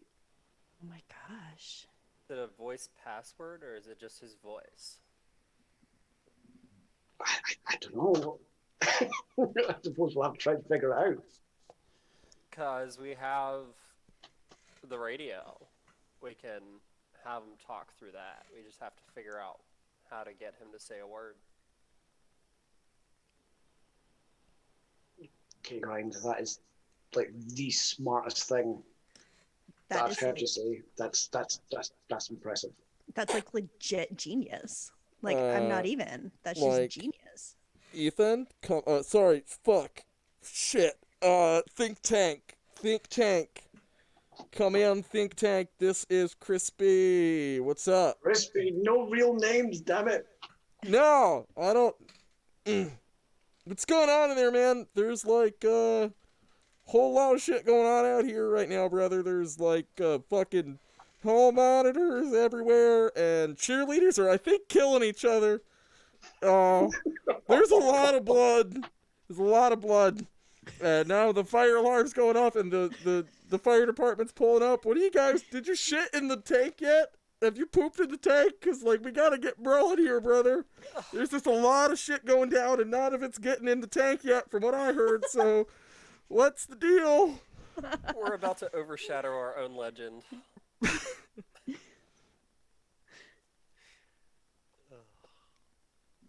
What's the deal there? Crispy Buds out. That's a 10-4, Crispy. This is Think Tank. We're working on it at the moment. Yep. Soon to drop the kids off at the pool.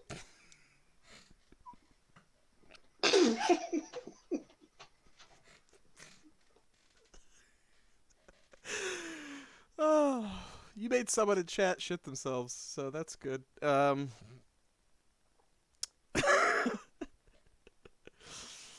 Oh. They are now officially part of the heist.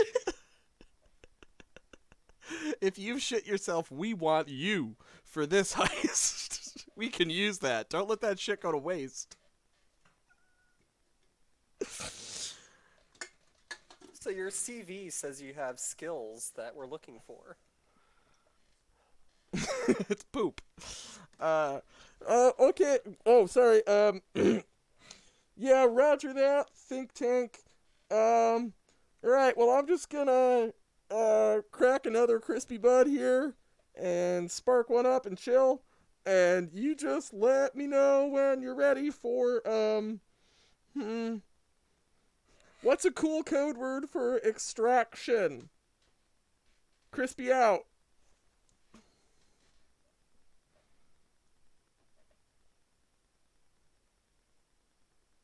How about the Valkyries are ready to fly?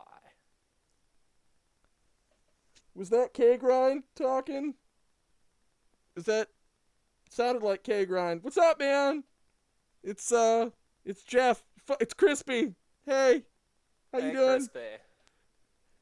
Hey, brother. Rad. Yeah, Valkyries and shit. That sounds metal as fuck, man. I love that. Yeah, so... The Valkyries are gonna fucking ride, bro, just as soon as you shit in the tank of that guy's toilet. So get rolling there.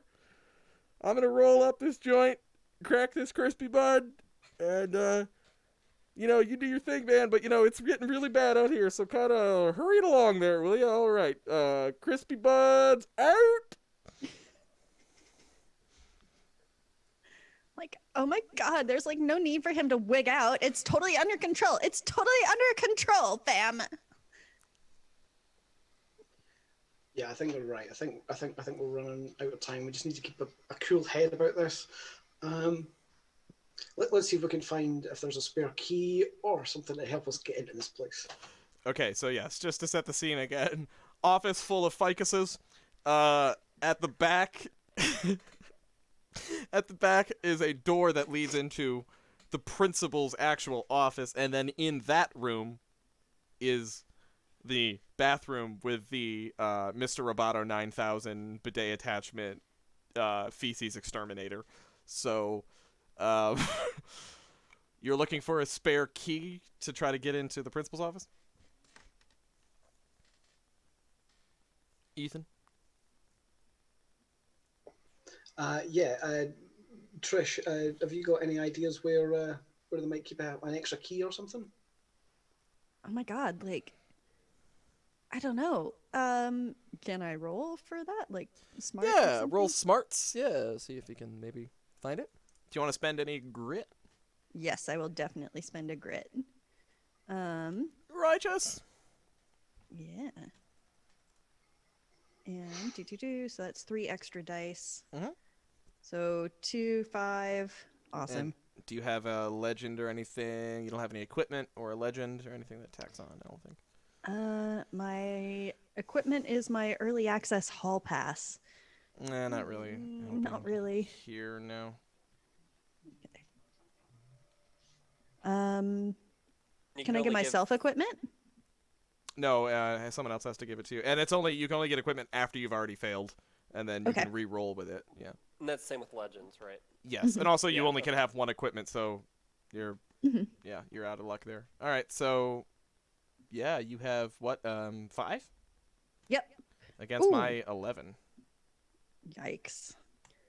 So 98735.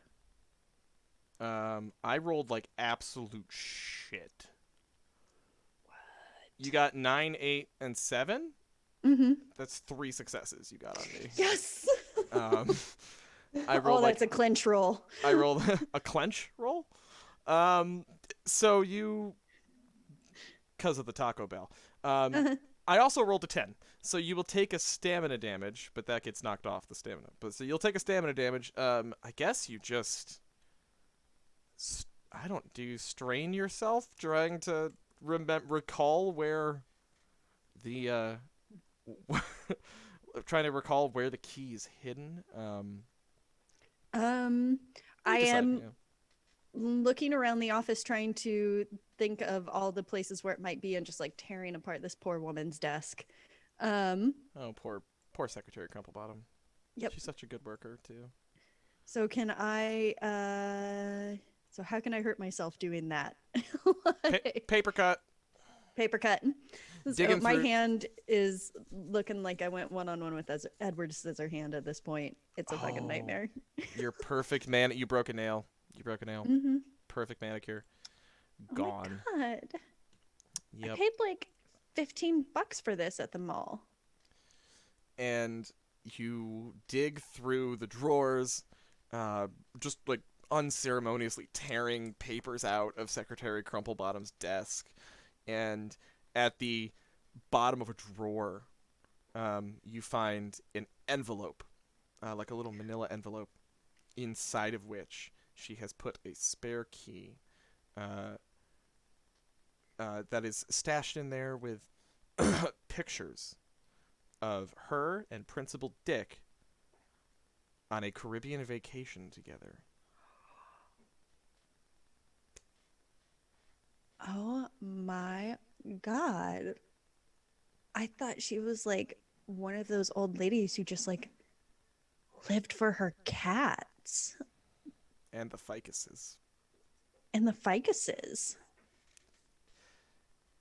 Oh my god, is that what's going to happen to my tits when I get old? Ew. Yeah, it's a 2-piece. In case of emergency, open envelope, expose pictures, and get key. So you now find that she has not only a probably improper relationship with Principal Dick, but also has a key to his office. Well, I will pass over that key certainly. And very tempted to stick those photos in my purse. So, For a later date. mm-hmm. Oh, this fits into a scar very nicely. So, Oh, it does indeed. mm-hmm. Mm-hmm. Oh god. All right. So you now have the key. Who do you want to toss that key to get into the office? Uh, Ethan, here you go. Yeah, cool, great. I can't believe we're actually doing this. This is insane. People will remember us forever. How cool is this? Yeah, and I'll go to unlock the door. I'll listen into the door first before I open it, just to make sure the room's clear. I'm gonna have you roll. I'm gonna have you roll smarts to.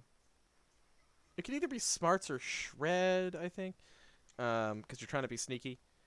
To listen in and see if Principal Dick's in there. I have a whole 2 dice. A whole 2 dice in both smart and shred, yeah. So do you want to spend any grit? Does your grit return back for the new scenes, does it? Nope. Oh, actually, do you know what? I have 1 grit left, so do you know what? Yeah, well, let's go for it. Okay. You can get more grit by telling stories and whatnot about the others, but for now, yeah. Okay, so I have a 1, 4, 2 sevens, and a 9. All right.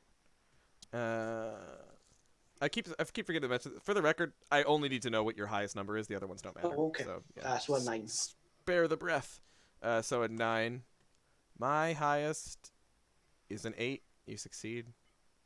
1 success. You listen in carefully, and you do not hear Principal Dick. We're in the clear. There is no dick in this room.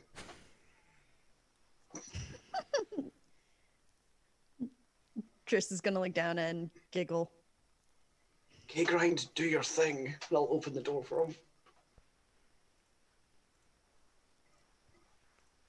So I guess I'm gonna sneak in. Do I have the key to the bathroom now? Did you pass that No. to me? Or? No, you have the key to the office. Okay. Once you get in the office, you must then find a way to get into the bathroom. His special place that he has in his office. So, he tells you the coast is clear. He's listened in. You don't need to roll for this part. You can open the door and see into the office. And Principal Dick's office looks like, it's very much like Tony Montana's office from Scarface. It's gaudy and like black marble, like faux black marble columns on either side of this oversized, ornate black desk that, no, does not have a giant pile of cocaine on it, though I did think about that. There is, everything is just perfectly arranged. There's just a stack of papers that just sits at perfect right angles. Not a single page out of place. He has at the front of his desk a golden plaque that says Principal Richard across it in gorgeous golden plaque with beautiful black lettering. A set of beautiful fountain pens sitting at the corner. Behind him, this is inappropriate, but a full bar sits there behind the desk. There are decanters of various liquors. There is even an ashtray that sits on a carved oaken stand at the left side of his desk, and a high-backed, leather-studded chair. It looks, well, gaudy as fuck, to be honest with you, but expensive and very, very well put together. He probably hired a professional decorator, and got the kind of professional decorator that does the offices for cartel drug lords. And that is sort of the aesthetic he's rocking here, Principal Dick. Real fucking fascist, if you ask me. And to the right, in an area that clearly is new construction, it was not designed with this in mind, but to the right there stands a black metal door. Bolted steel. Heavy construction. To its right, a keypad with a speaker above the number pad. You know in your heart of hearts, Dale, that Mission Impossible fucking room is the entrance to the bathroom and the Mr. Roboto 9000 feces eliminator. What do you do? It looks like he has a panic poop room.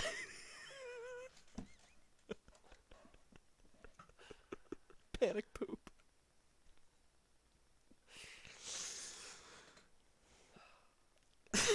I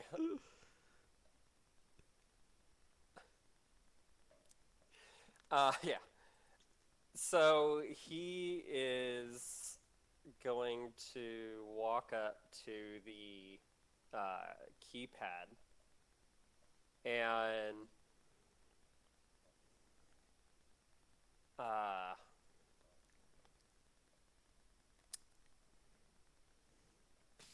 is there any chalk in this room, like white chalk? None that you can see, but possibly maybe in the desk or something like that. There's no blackboard in here. That's something he wouldn't Yeah, or maybe in deign the to have. secretary's office. Like That's he a more wants to likely find bet. some chalk. Okay. Yeah, yeah. So if he's gonna look for some chalk, and if he finds that, what he's gonna do is grind up some of it into like a powder on his palm, and he's gonna blow it onto the keypad to see if any sticks on the greasy fingerprints of Mr. Dick. He has such greasy hands. All right. They're We clammy. will... They're just the worst. So clammy. sweaty. Like, nobody likes shaking hands with him. No. It's just the slimiest, most politician hands you could possibly get. I had a teacher like that in high school, actually, who just had, like... I remember his hands so clearly, and that's saying something. Like, always sweaty, and he just had very hairy knuckles. I always can just picture this dude. He was my chemistry teacher. He scared the fuck out of me. Anyway, this is a digression.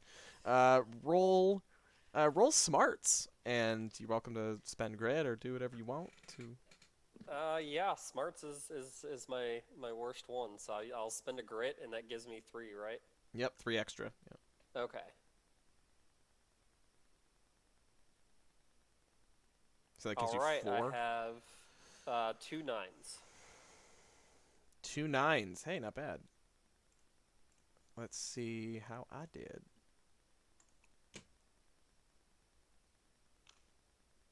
Yeah, I got 2 10s. And 2 9s. So that's 2 points of stamina damage to you as you hurt your little pea brain trying to work out this plan. By the way, everyone can have 2 scars. So if someone wants to give them a scar and change this, you're welcome to, and earn yourself some grit in the process. Anybody want to step up and give this boy a scar to save him from the stamina loss? How much grit does Dale have left? Can Dale also use another grit? No, you can only use 1 grit per turn.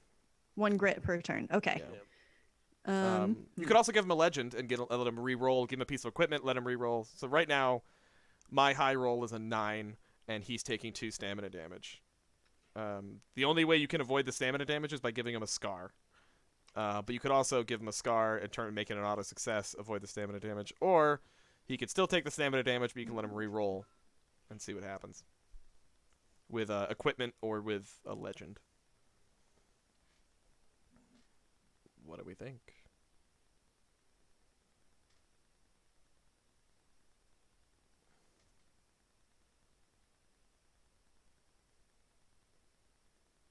You're muted.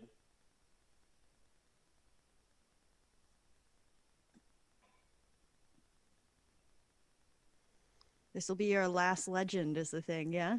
Whatever, it's the last scene of a one-shot. Yeah, come on.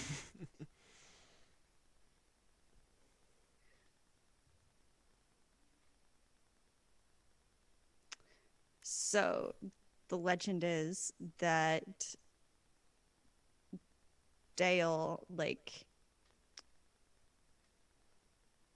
I'm not sure if this is a legend or a scar. Okay, let's go scar. Auto success and fuck him up. Yep. So Dale, we all know, really wants that skate shop, a lot.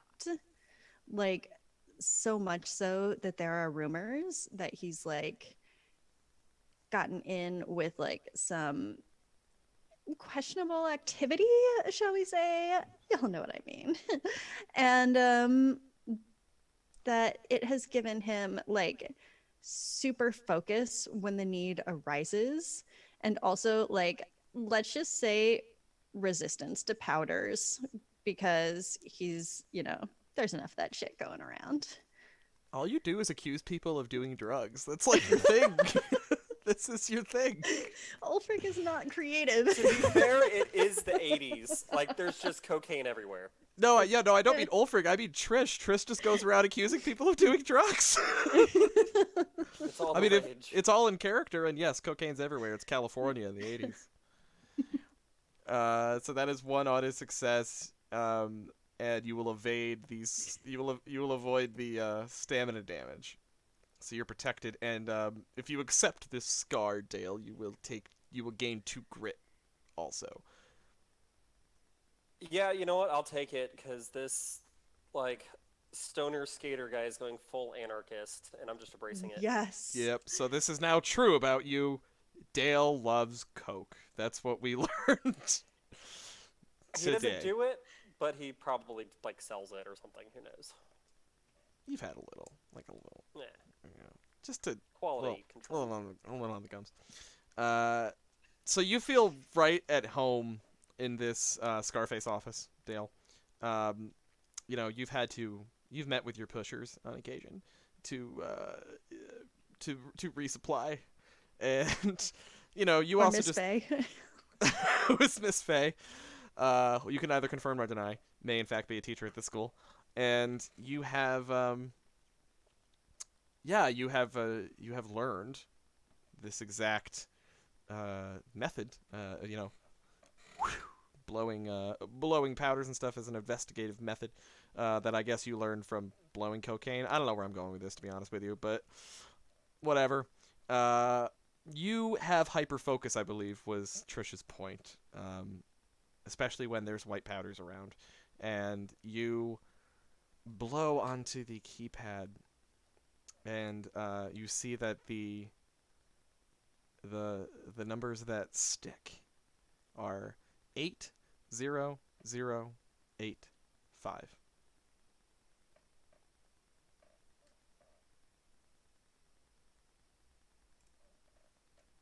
All right, guys, we got the password. Now we just need his voice. What happens if I actually put those numbers in? Does it like beep and like ask for something? Oh, you just caught it. Okay, good. Um, I just realized my terrible joke. Thank you. Uh, you press the numbers, and you get. You press 80085, and you get arigato immediately from the door. Uh, please enter passphrase.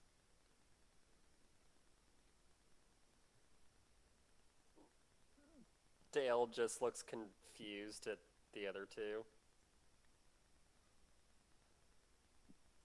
The door speaks again.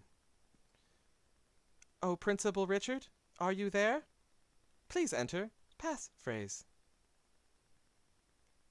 Oh my god. Well, we know he and Crumplebottom have a thing. And his password is boobs, so he's like a tit dude. Maybe it's like boobs again or knockers or something. I don't know. I'm feeling a little creeped out by my principal in this moment, to be honest. So let's see. The last one was Dale went. So whose turn is it? It would be Ethan. It's Ethan? We're at Ethan. Yep, Yeah. Ethan. Hmm.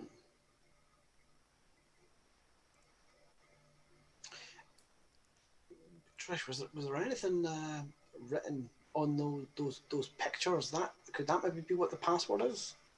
Was there anything written on there? Otherwise, I'm just gonna have to start saying words and hoping for the best. I could try him on the radio, I suppose, but then he might know we're in here. Let's look at it together, see if there's like the ship name or something. Yeah, cool. Let's yeah. Let's look at it together. Yeah. Let's do that. And Trish is gonna come and like shoulder to shoulder with Ethan, just like looking through the photos together. All right. Be like, Ethan, you that's gonna smell be. really, you Okay. smell really nice now that you've showered. He also vomited. I mean, I'm kind of used to that.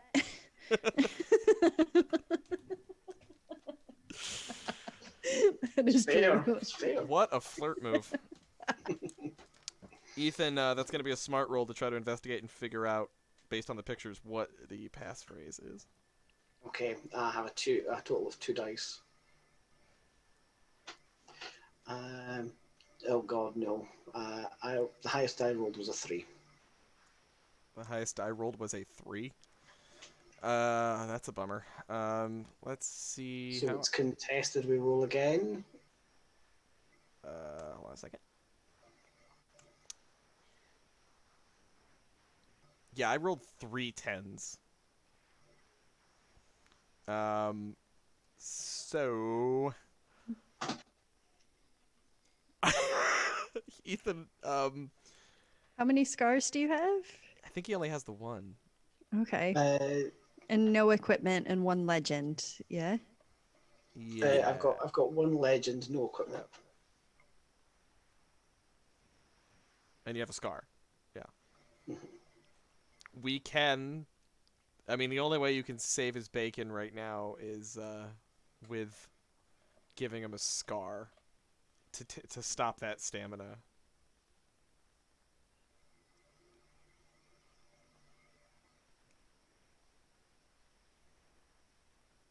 I just think this falls to you, Trish, as you stand shoulder to shoulder with Ethan. I get the feeling Ethan's about to puke again.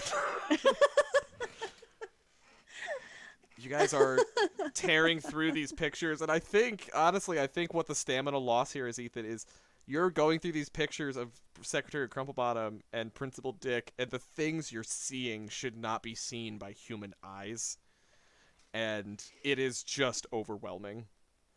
And how do we get Ethan out of this one? So, another like maybe dumb spy thing is that when he pukes, some of it goes on one of the photos and his stomach acid, because at this point there's like no food left. It's just like acid and bile. It like makes a secret message appear on the back of one of the pictures. Like when you see that BS where they like squeeze lemon juice on secret messages. Mm-hmm. Oh God. I mean, we have to do some like bullshit spy stuff in this. Some total, yeah. We didn't have any bullshit spy stuff. Janky as hell. Janky's all get out. Ethan, you are just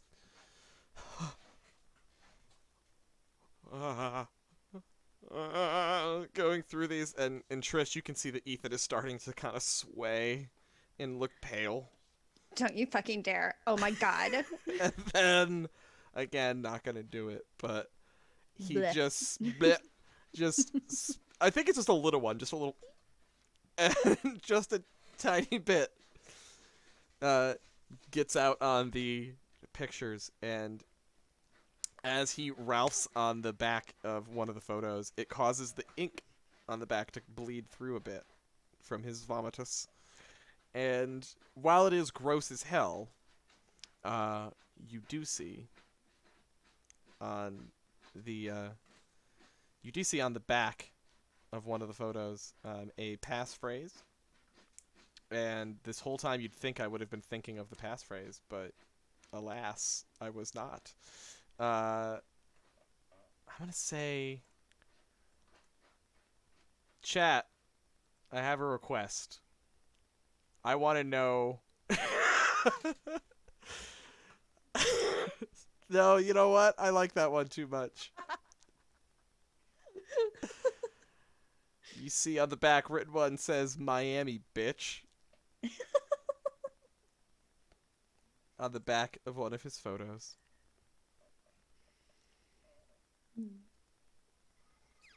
Well, I think that's the last of it. But we've got it. Look, this thing says Miami, bitch. Who do you think can maybe try and pull off his voice? I'm gonna tell like the entire cheerleading squad that you barfed twice on me. I don't know what's happening. I don't know what's happening either, but like you need some like. I don't know if it's the pressure or the crispy buds from last night. I don't know. Okay. There can't be anything left. You haven't even eaten the tepid Taco Bell yet. Did someone say I crispy think- buds? Were you calling crispy buds? Yeah, I just wanted to let you know that Think Tank now has a new code name, and that code name is Pepto Bismol because he needs some fucking Pepto Bismol. Copy that, Shields. We'll refer to Think Tank as Pepto from now on. You got it. Crispy Buds out!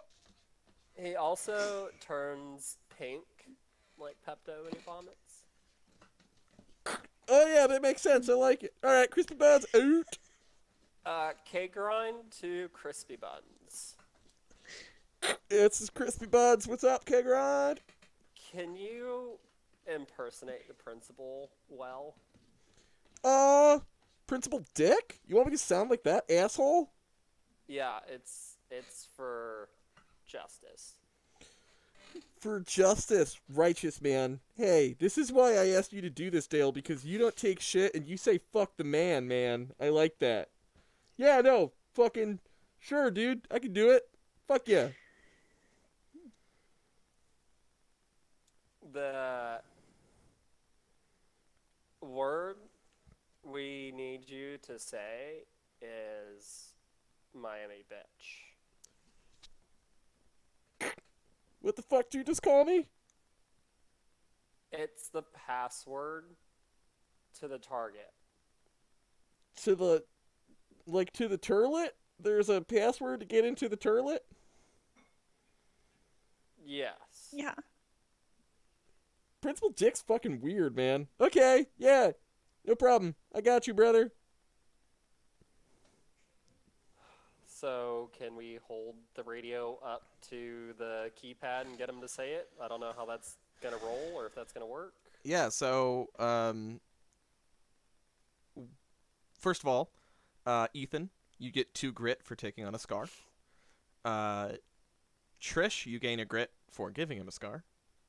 For telling a fucked up anecdote and his Ralphing. Wait, was it you that gave it? Or sorry, was it Dale? I may have had that backwards. I'm getting punch drunk off of all this. I think Cute. because the first scar was about barfing before, the second scar is now that his nickname is officially Pepto. So take a grit and Ethan Dreamy Sharp Pepto. You get 2 grit. All right.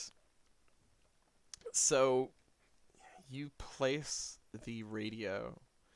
I'm talking like fucking Jeff Knockoffoli by default now. You place the radio by the speaker, and you hear Jeff shout, "Miami bitch!" And I'm going to introduce an element now to this scene. As the voice comes back.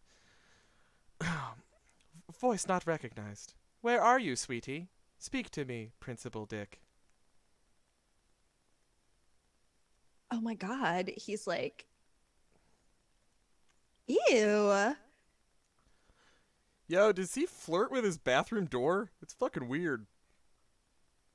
I don't want to know what he does that bidet. Well, I mean, who's got the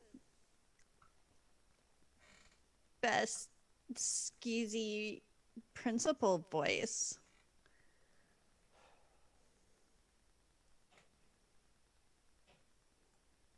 I think it's back to Dale's turn now. Oh fuck. Which means threat You pool know, goes up. I haven't used my schmooze before. Oh, so yes. maybe I'm trying to impersonate him. I don't know how that would work. I would call that a schmooze, yeah. Schmooze or smarts, I'd allow either one to try to impersonate Principal Dick. Yeah, I'm definitely going to use schmooze, because that's a 2. Righteous. And then I'm going to spend one of my 5 grits that apparently I have. Fuck. Alright, so that gets you to 5d6. Okay. And I don't think you have a legend or equipment that helps you here, so.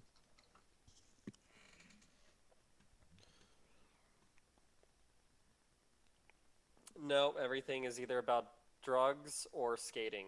So, as nice as that is, all right. 5. A pair of 10s. That's your high roll? Yes. You fucking beat me. My high roll was a 7. So how many? What's your other? So my high roll was a 7. What are your others? 7, a 5, and a 2. Okay, so that's 2 successes. You're fucking 1 away from completing this. Your principal. Let me hear your Principal Dick impression. The only thing you've heard Principal Dick actually say this whole time was on the radio earlier when he said, "Take them out." And reminder, the password is Miami bitch.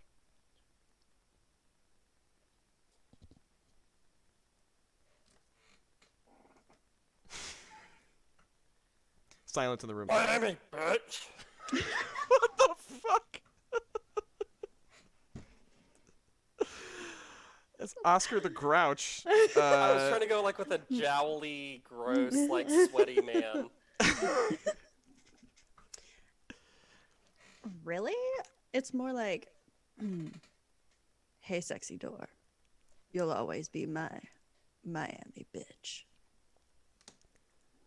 Hello, sweetie. Come on in. Take your pants off. As the door swings open. The door. Can I just? I don't know if this would do anything, but I want to smear some of that wax on the speaker so we don't have to keep listening to this damn thing. I'll allow it. Yeah. What are you doing? Why are you doing?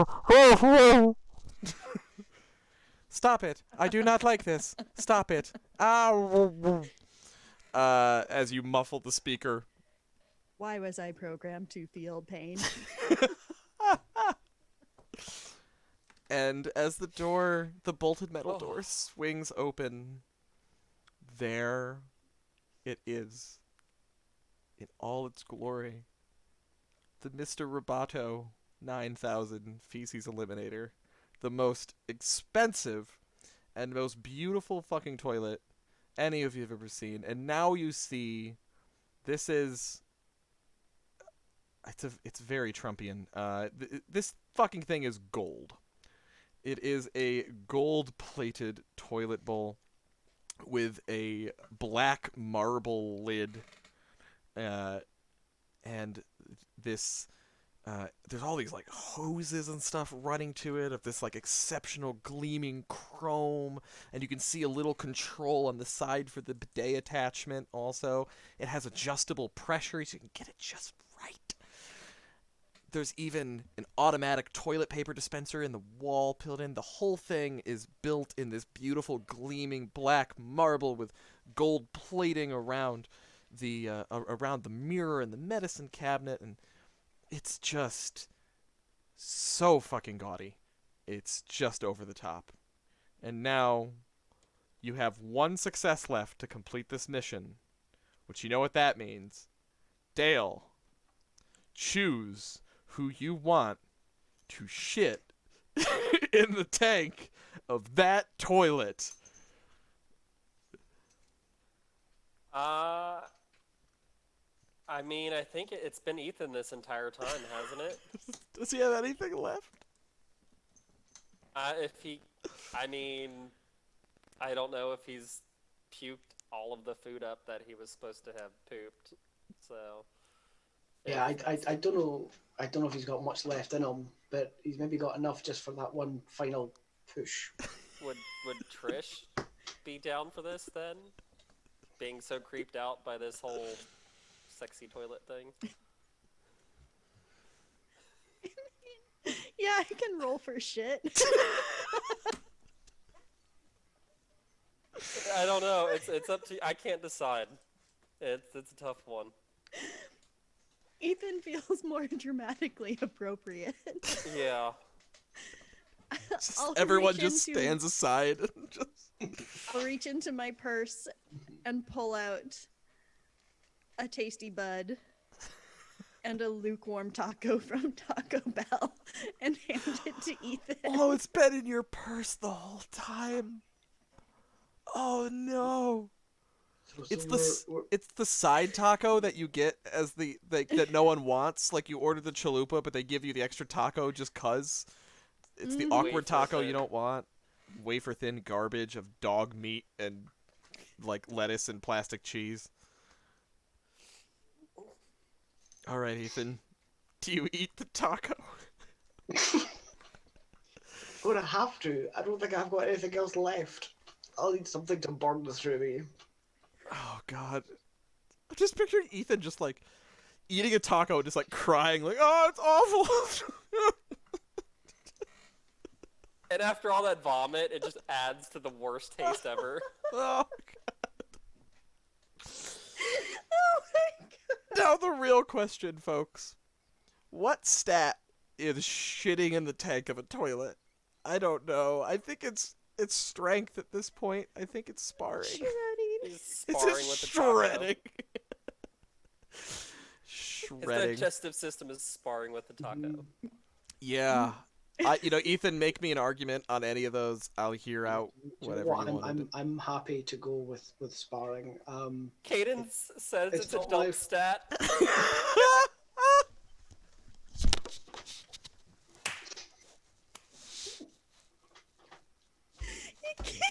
Cadence, you win.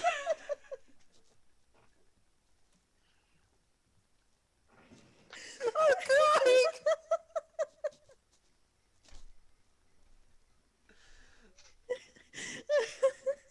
Oh God.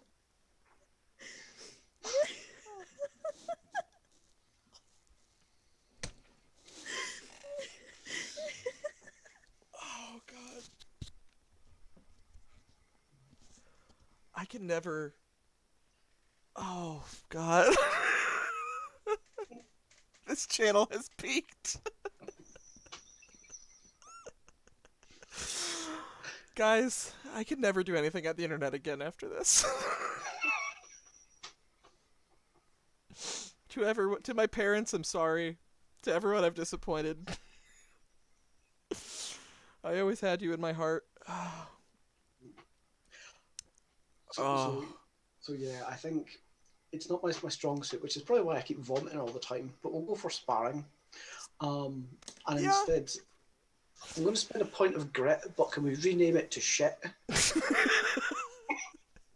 Spend a point of shit. Guys, first of all, Dale and Trish, Ethan, as you know, gets a little performance anxiety, so you guys are going to have to turn around while he does this. But Ethan, what's your sparring? 1. All right, so you have rolling 4 to poop in this toilet. Oh no. 6 is the highest I've rolled. I have stage fright.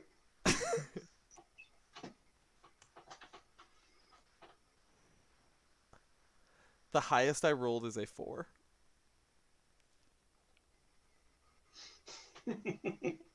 Pooping like a champ. I am going to introduce an element which allows me to re-roll my dice pool. And that element is suddenly coming into the office is Principal Dick himself. The fire alarm, you now realize, has died out. It is quiet. The silence is suddenly deafening. And the door opens as you hear Principal Dick walk in and say, "Hello, sexy," to the door. Look in, see the two of you with your backs turned, and this one with his pants down over his toilet. And I get to re-roll my dice pool.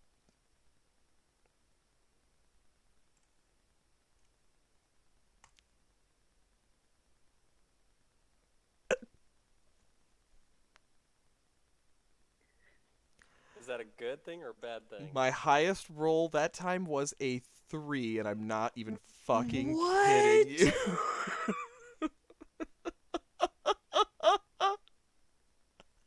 Oh, the chat said there would be karma for all your good rolls. Oh, it was bound to happen eventually. Oh my god. Colin's back. Ethan, you look him in the eye while you do it.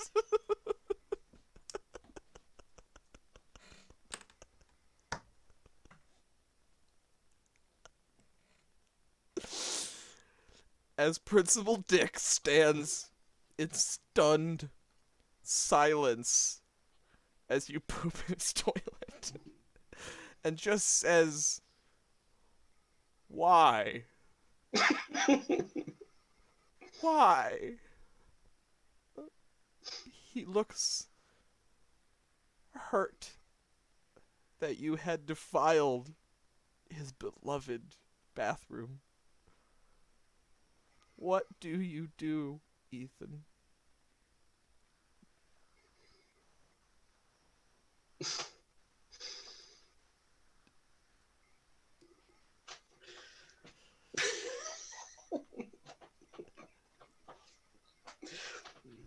So, looking him dead in the eye, I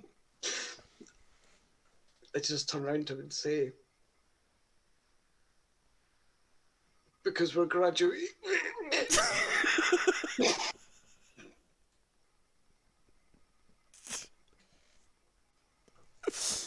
That's where we'll end this game of One Last Job.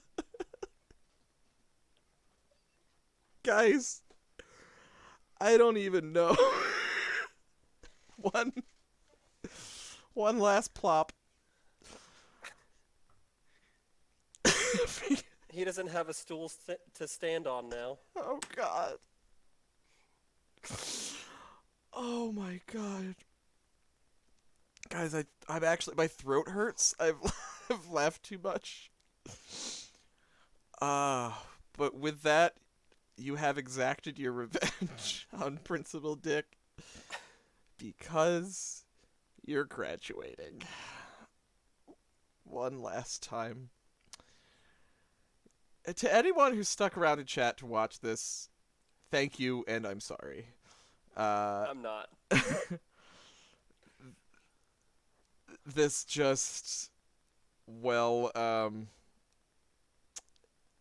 you know what? How about we go around, say goodnight, tell everyone where they could see us again if they still want to, and,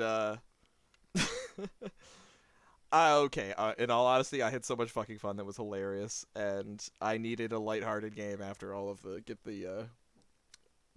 the horror out of my system from last week, so that was fucking brilliant, and y'all are so goddamn funny, and I have been wanting to do, like, the one thing I just feel absolutely lacking in like online TTRPGs is just games that are just intentionally funny. There's just, I don't know, I'm in a lot of games that are very dramatic, and I love that. That's great. You know, I love the feels. Tomorrow night I'm gonna do Song of the Deep, and like we get all misty-eyed every episode. It's just part of what we do. Love it. It's great.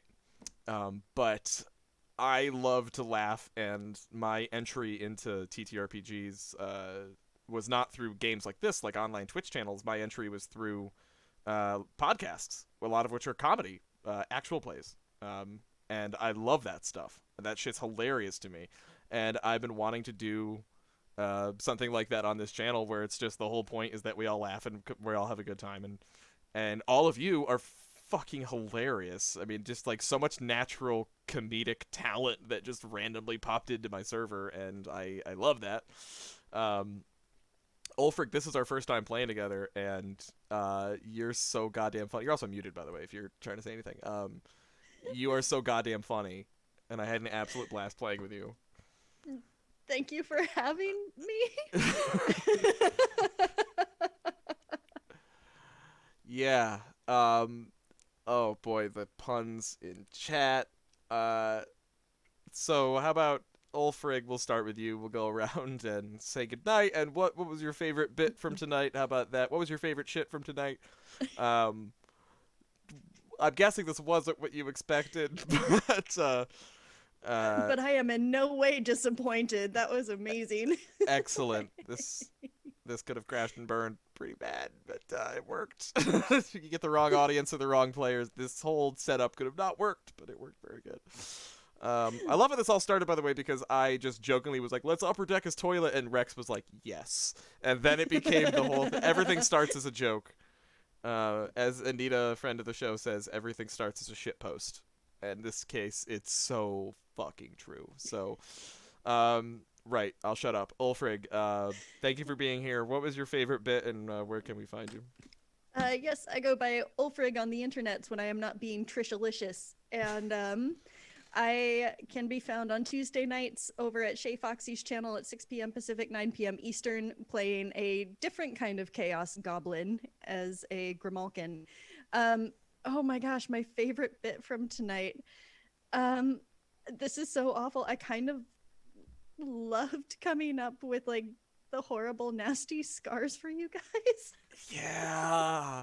Yours were particularly And- vicious. and how they just kept coming back, and I am so sorry, and thank you for taking them on so valiantly, because that was hilarious. Brilliant. Yeah, yours were particularly rough, Ulfrigg, and I loved every minute of them. They're fantastic, and just bless Trish. My favorite personally was Trish starting the cheerleader riot. I thought that was fucking hilarious. That was brilliant. That was such a great distraction. Bulb, what's up, dude? How you doing? How you feeling? Your throat hurt? I know mine does. Yeah, my face hurts quite a bit. Yeah, my cheeks are in pain. And where can we find you? And what was your favorite bit, brother? Oh, so yeah, if anybody wants to find me, probably just to block me just from sheer silliness. After that, I'm Bulb on most of the Discord channels, and I can be found on Twitter as well at Mr. L Bulbo. My favourite bit of that, well, the the cheerleader right was just hilarious. That was just so funny. And then the janitor. Oh, the janitor had me in stitches. It was so funny. So much gastrointestinal distress in one shot. It's insane. Oh boy. Yeah, that was fun doing the janitor. I had wanted him to come out and confront you guys, but the locking him in there was pretty clever, and then I just got to do grunting noises for a while. So, damn. Rex, it's always good to play with you. We haven't played together in a while, but it's great to see you. And what was your favorite bit, and where can we find you, man? Good lord, I don't know. I mean, there was just so much of it that was fantastic. Just Trish being absolutely cutthroat, not just like with all of the scars, but with like starting the cheerleader riot and then like basically blackmailing teachers. Like, Savage. I thought it was bad that you guys turned my stoner into like a fucking drug dealer who's now obviously trying to start a skate shop as a front. But no, Trish is just absolutely cutthroat, and Ethan with his nervous stomach. I don't know. Like, our characters had the weirdest fucking story arcs. I love it. I would die for poor nervous Ethan. I would definitely fall on my sword to save Ethan. Trish might not, but all of us out of character. You can find me in Discord. I mean, I don't. I'm on Twitter, but I don't use it much except to like look at other people's stuff. So Fair. But if we did want to follow you on Twitter, you're JTRex2249, are you? yes, Yeah, wonderful. Killer. The only thing I didn't get to do, I was getting late or else I would do it, but I did want to have the extraction with Jeff Knockoffoli to give him one more appearance, but my headcanon right now is that he just had too many crispy buds out in the van and he's just passed out right now. Your extraction never showed. This is going on your permanent records, but y'all are fucking legends from now on. Absolute goddamn legends. Both. I picture. Sorry, go ahead. No, okay, go ahead. I picture like he parked in front of a fire hydrant and he's just passed out, in the van, and there's just hoses going through the windows. Like the firefighters had to break all the windows to like. So he's just sitting there in a passed out van with like hoses running through it. Oh, I love that. Yeah. Because somewhere the school actually did catch on fire. Maybe, I don't Yeah. know. Well, yeah. Nah, I don't know. Maybe. I mean, we don't know how bad that cheerleader riot got. I mean, Molotov cocktails might have been thrown at some point. It could have gotten real bad. But yes, this was fantastic, and you guys are legends in the high school forevermore, and legends in my heart, because that was just delightful. So everybody in chat, thank you for hanging out. Thank you for watching. Thank you for laughing along with us. I had such a great time. You can find us back here with a whole new group of people next week for another one-shot, same time. Every Sunday at 7, we do a one-shot on this channel.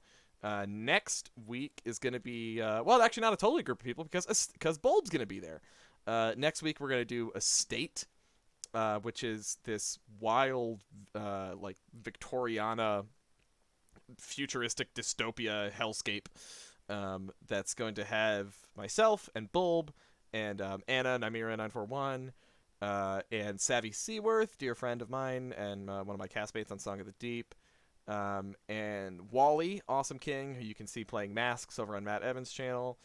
And shit, did I get everybody, Bulb, or did I forget somebody? Every time I try to shout out a full cast, I always forget someone. Is that everyone? Killer. Yes, so come back here definitely for that. It's going to be, maybe we'll alternate. The tone of that will be significantly more serious than this one. Next week I'll be doing some actual real drama acting and none of this poop jokes, but I kind of like the idea of doing it every other week. We do some high drama, then we take off and do some crazy bullshit like this. So maybe after that we'll do another Grant Howitt game. We'll do like Witch is Dead or something like that. But that's all to be determined at a later date. Right now, I have no idea. But for now, I'm Colin at Colonomicon. This is my channel, twitch.tv/Colonomicon. Please follow. I appreciate you all so very much. You can see me mostly on Encounter Roleplay, including tomorrow night. I'll be doing Song of the Deep at 8 o'clock on Encounter Roleplay with like the coolest cast of people ever. And then after that, sometimes on Talk of the Deep, because now our show has its own talk show, which is on Critical Misses, which is weird, but we love it. And then Tuesdays at 2 o'clock on Encounter Roleplay, I GM Achtung Cthulhu, which is our Cthulhu Mythos meets World War II story. We got Elder Gods and Nazis, so definitely swing by and check that out. I'm super proud of that. And then on this channel, not this Friday, but every other Friday, we do the GM Postmortem, which is a show that I host with Half-Hour's Tournament Lydia, dear Lydia, where we have guests on and discuss how to be a better GM. So definitely check that out. Not this Friday, but the following Friday we'll be back for the GM Postmortem. So that's all that's going on. Oh man, the captioner got that as the GM Postpartum, and that's way more depressing. All right, so that's all that's going on here.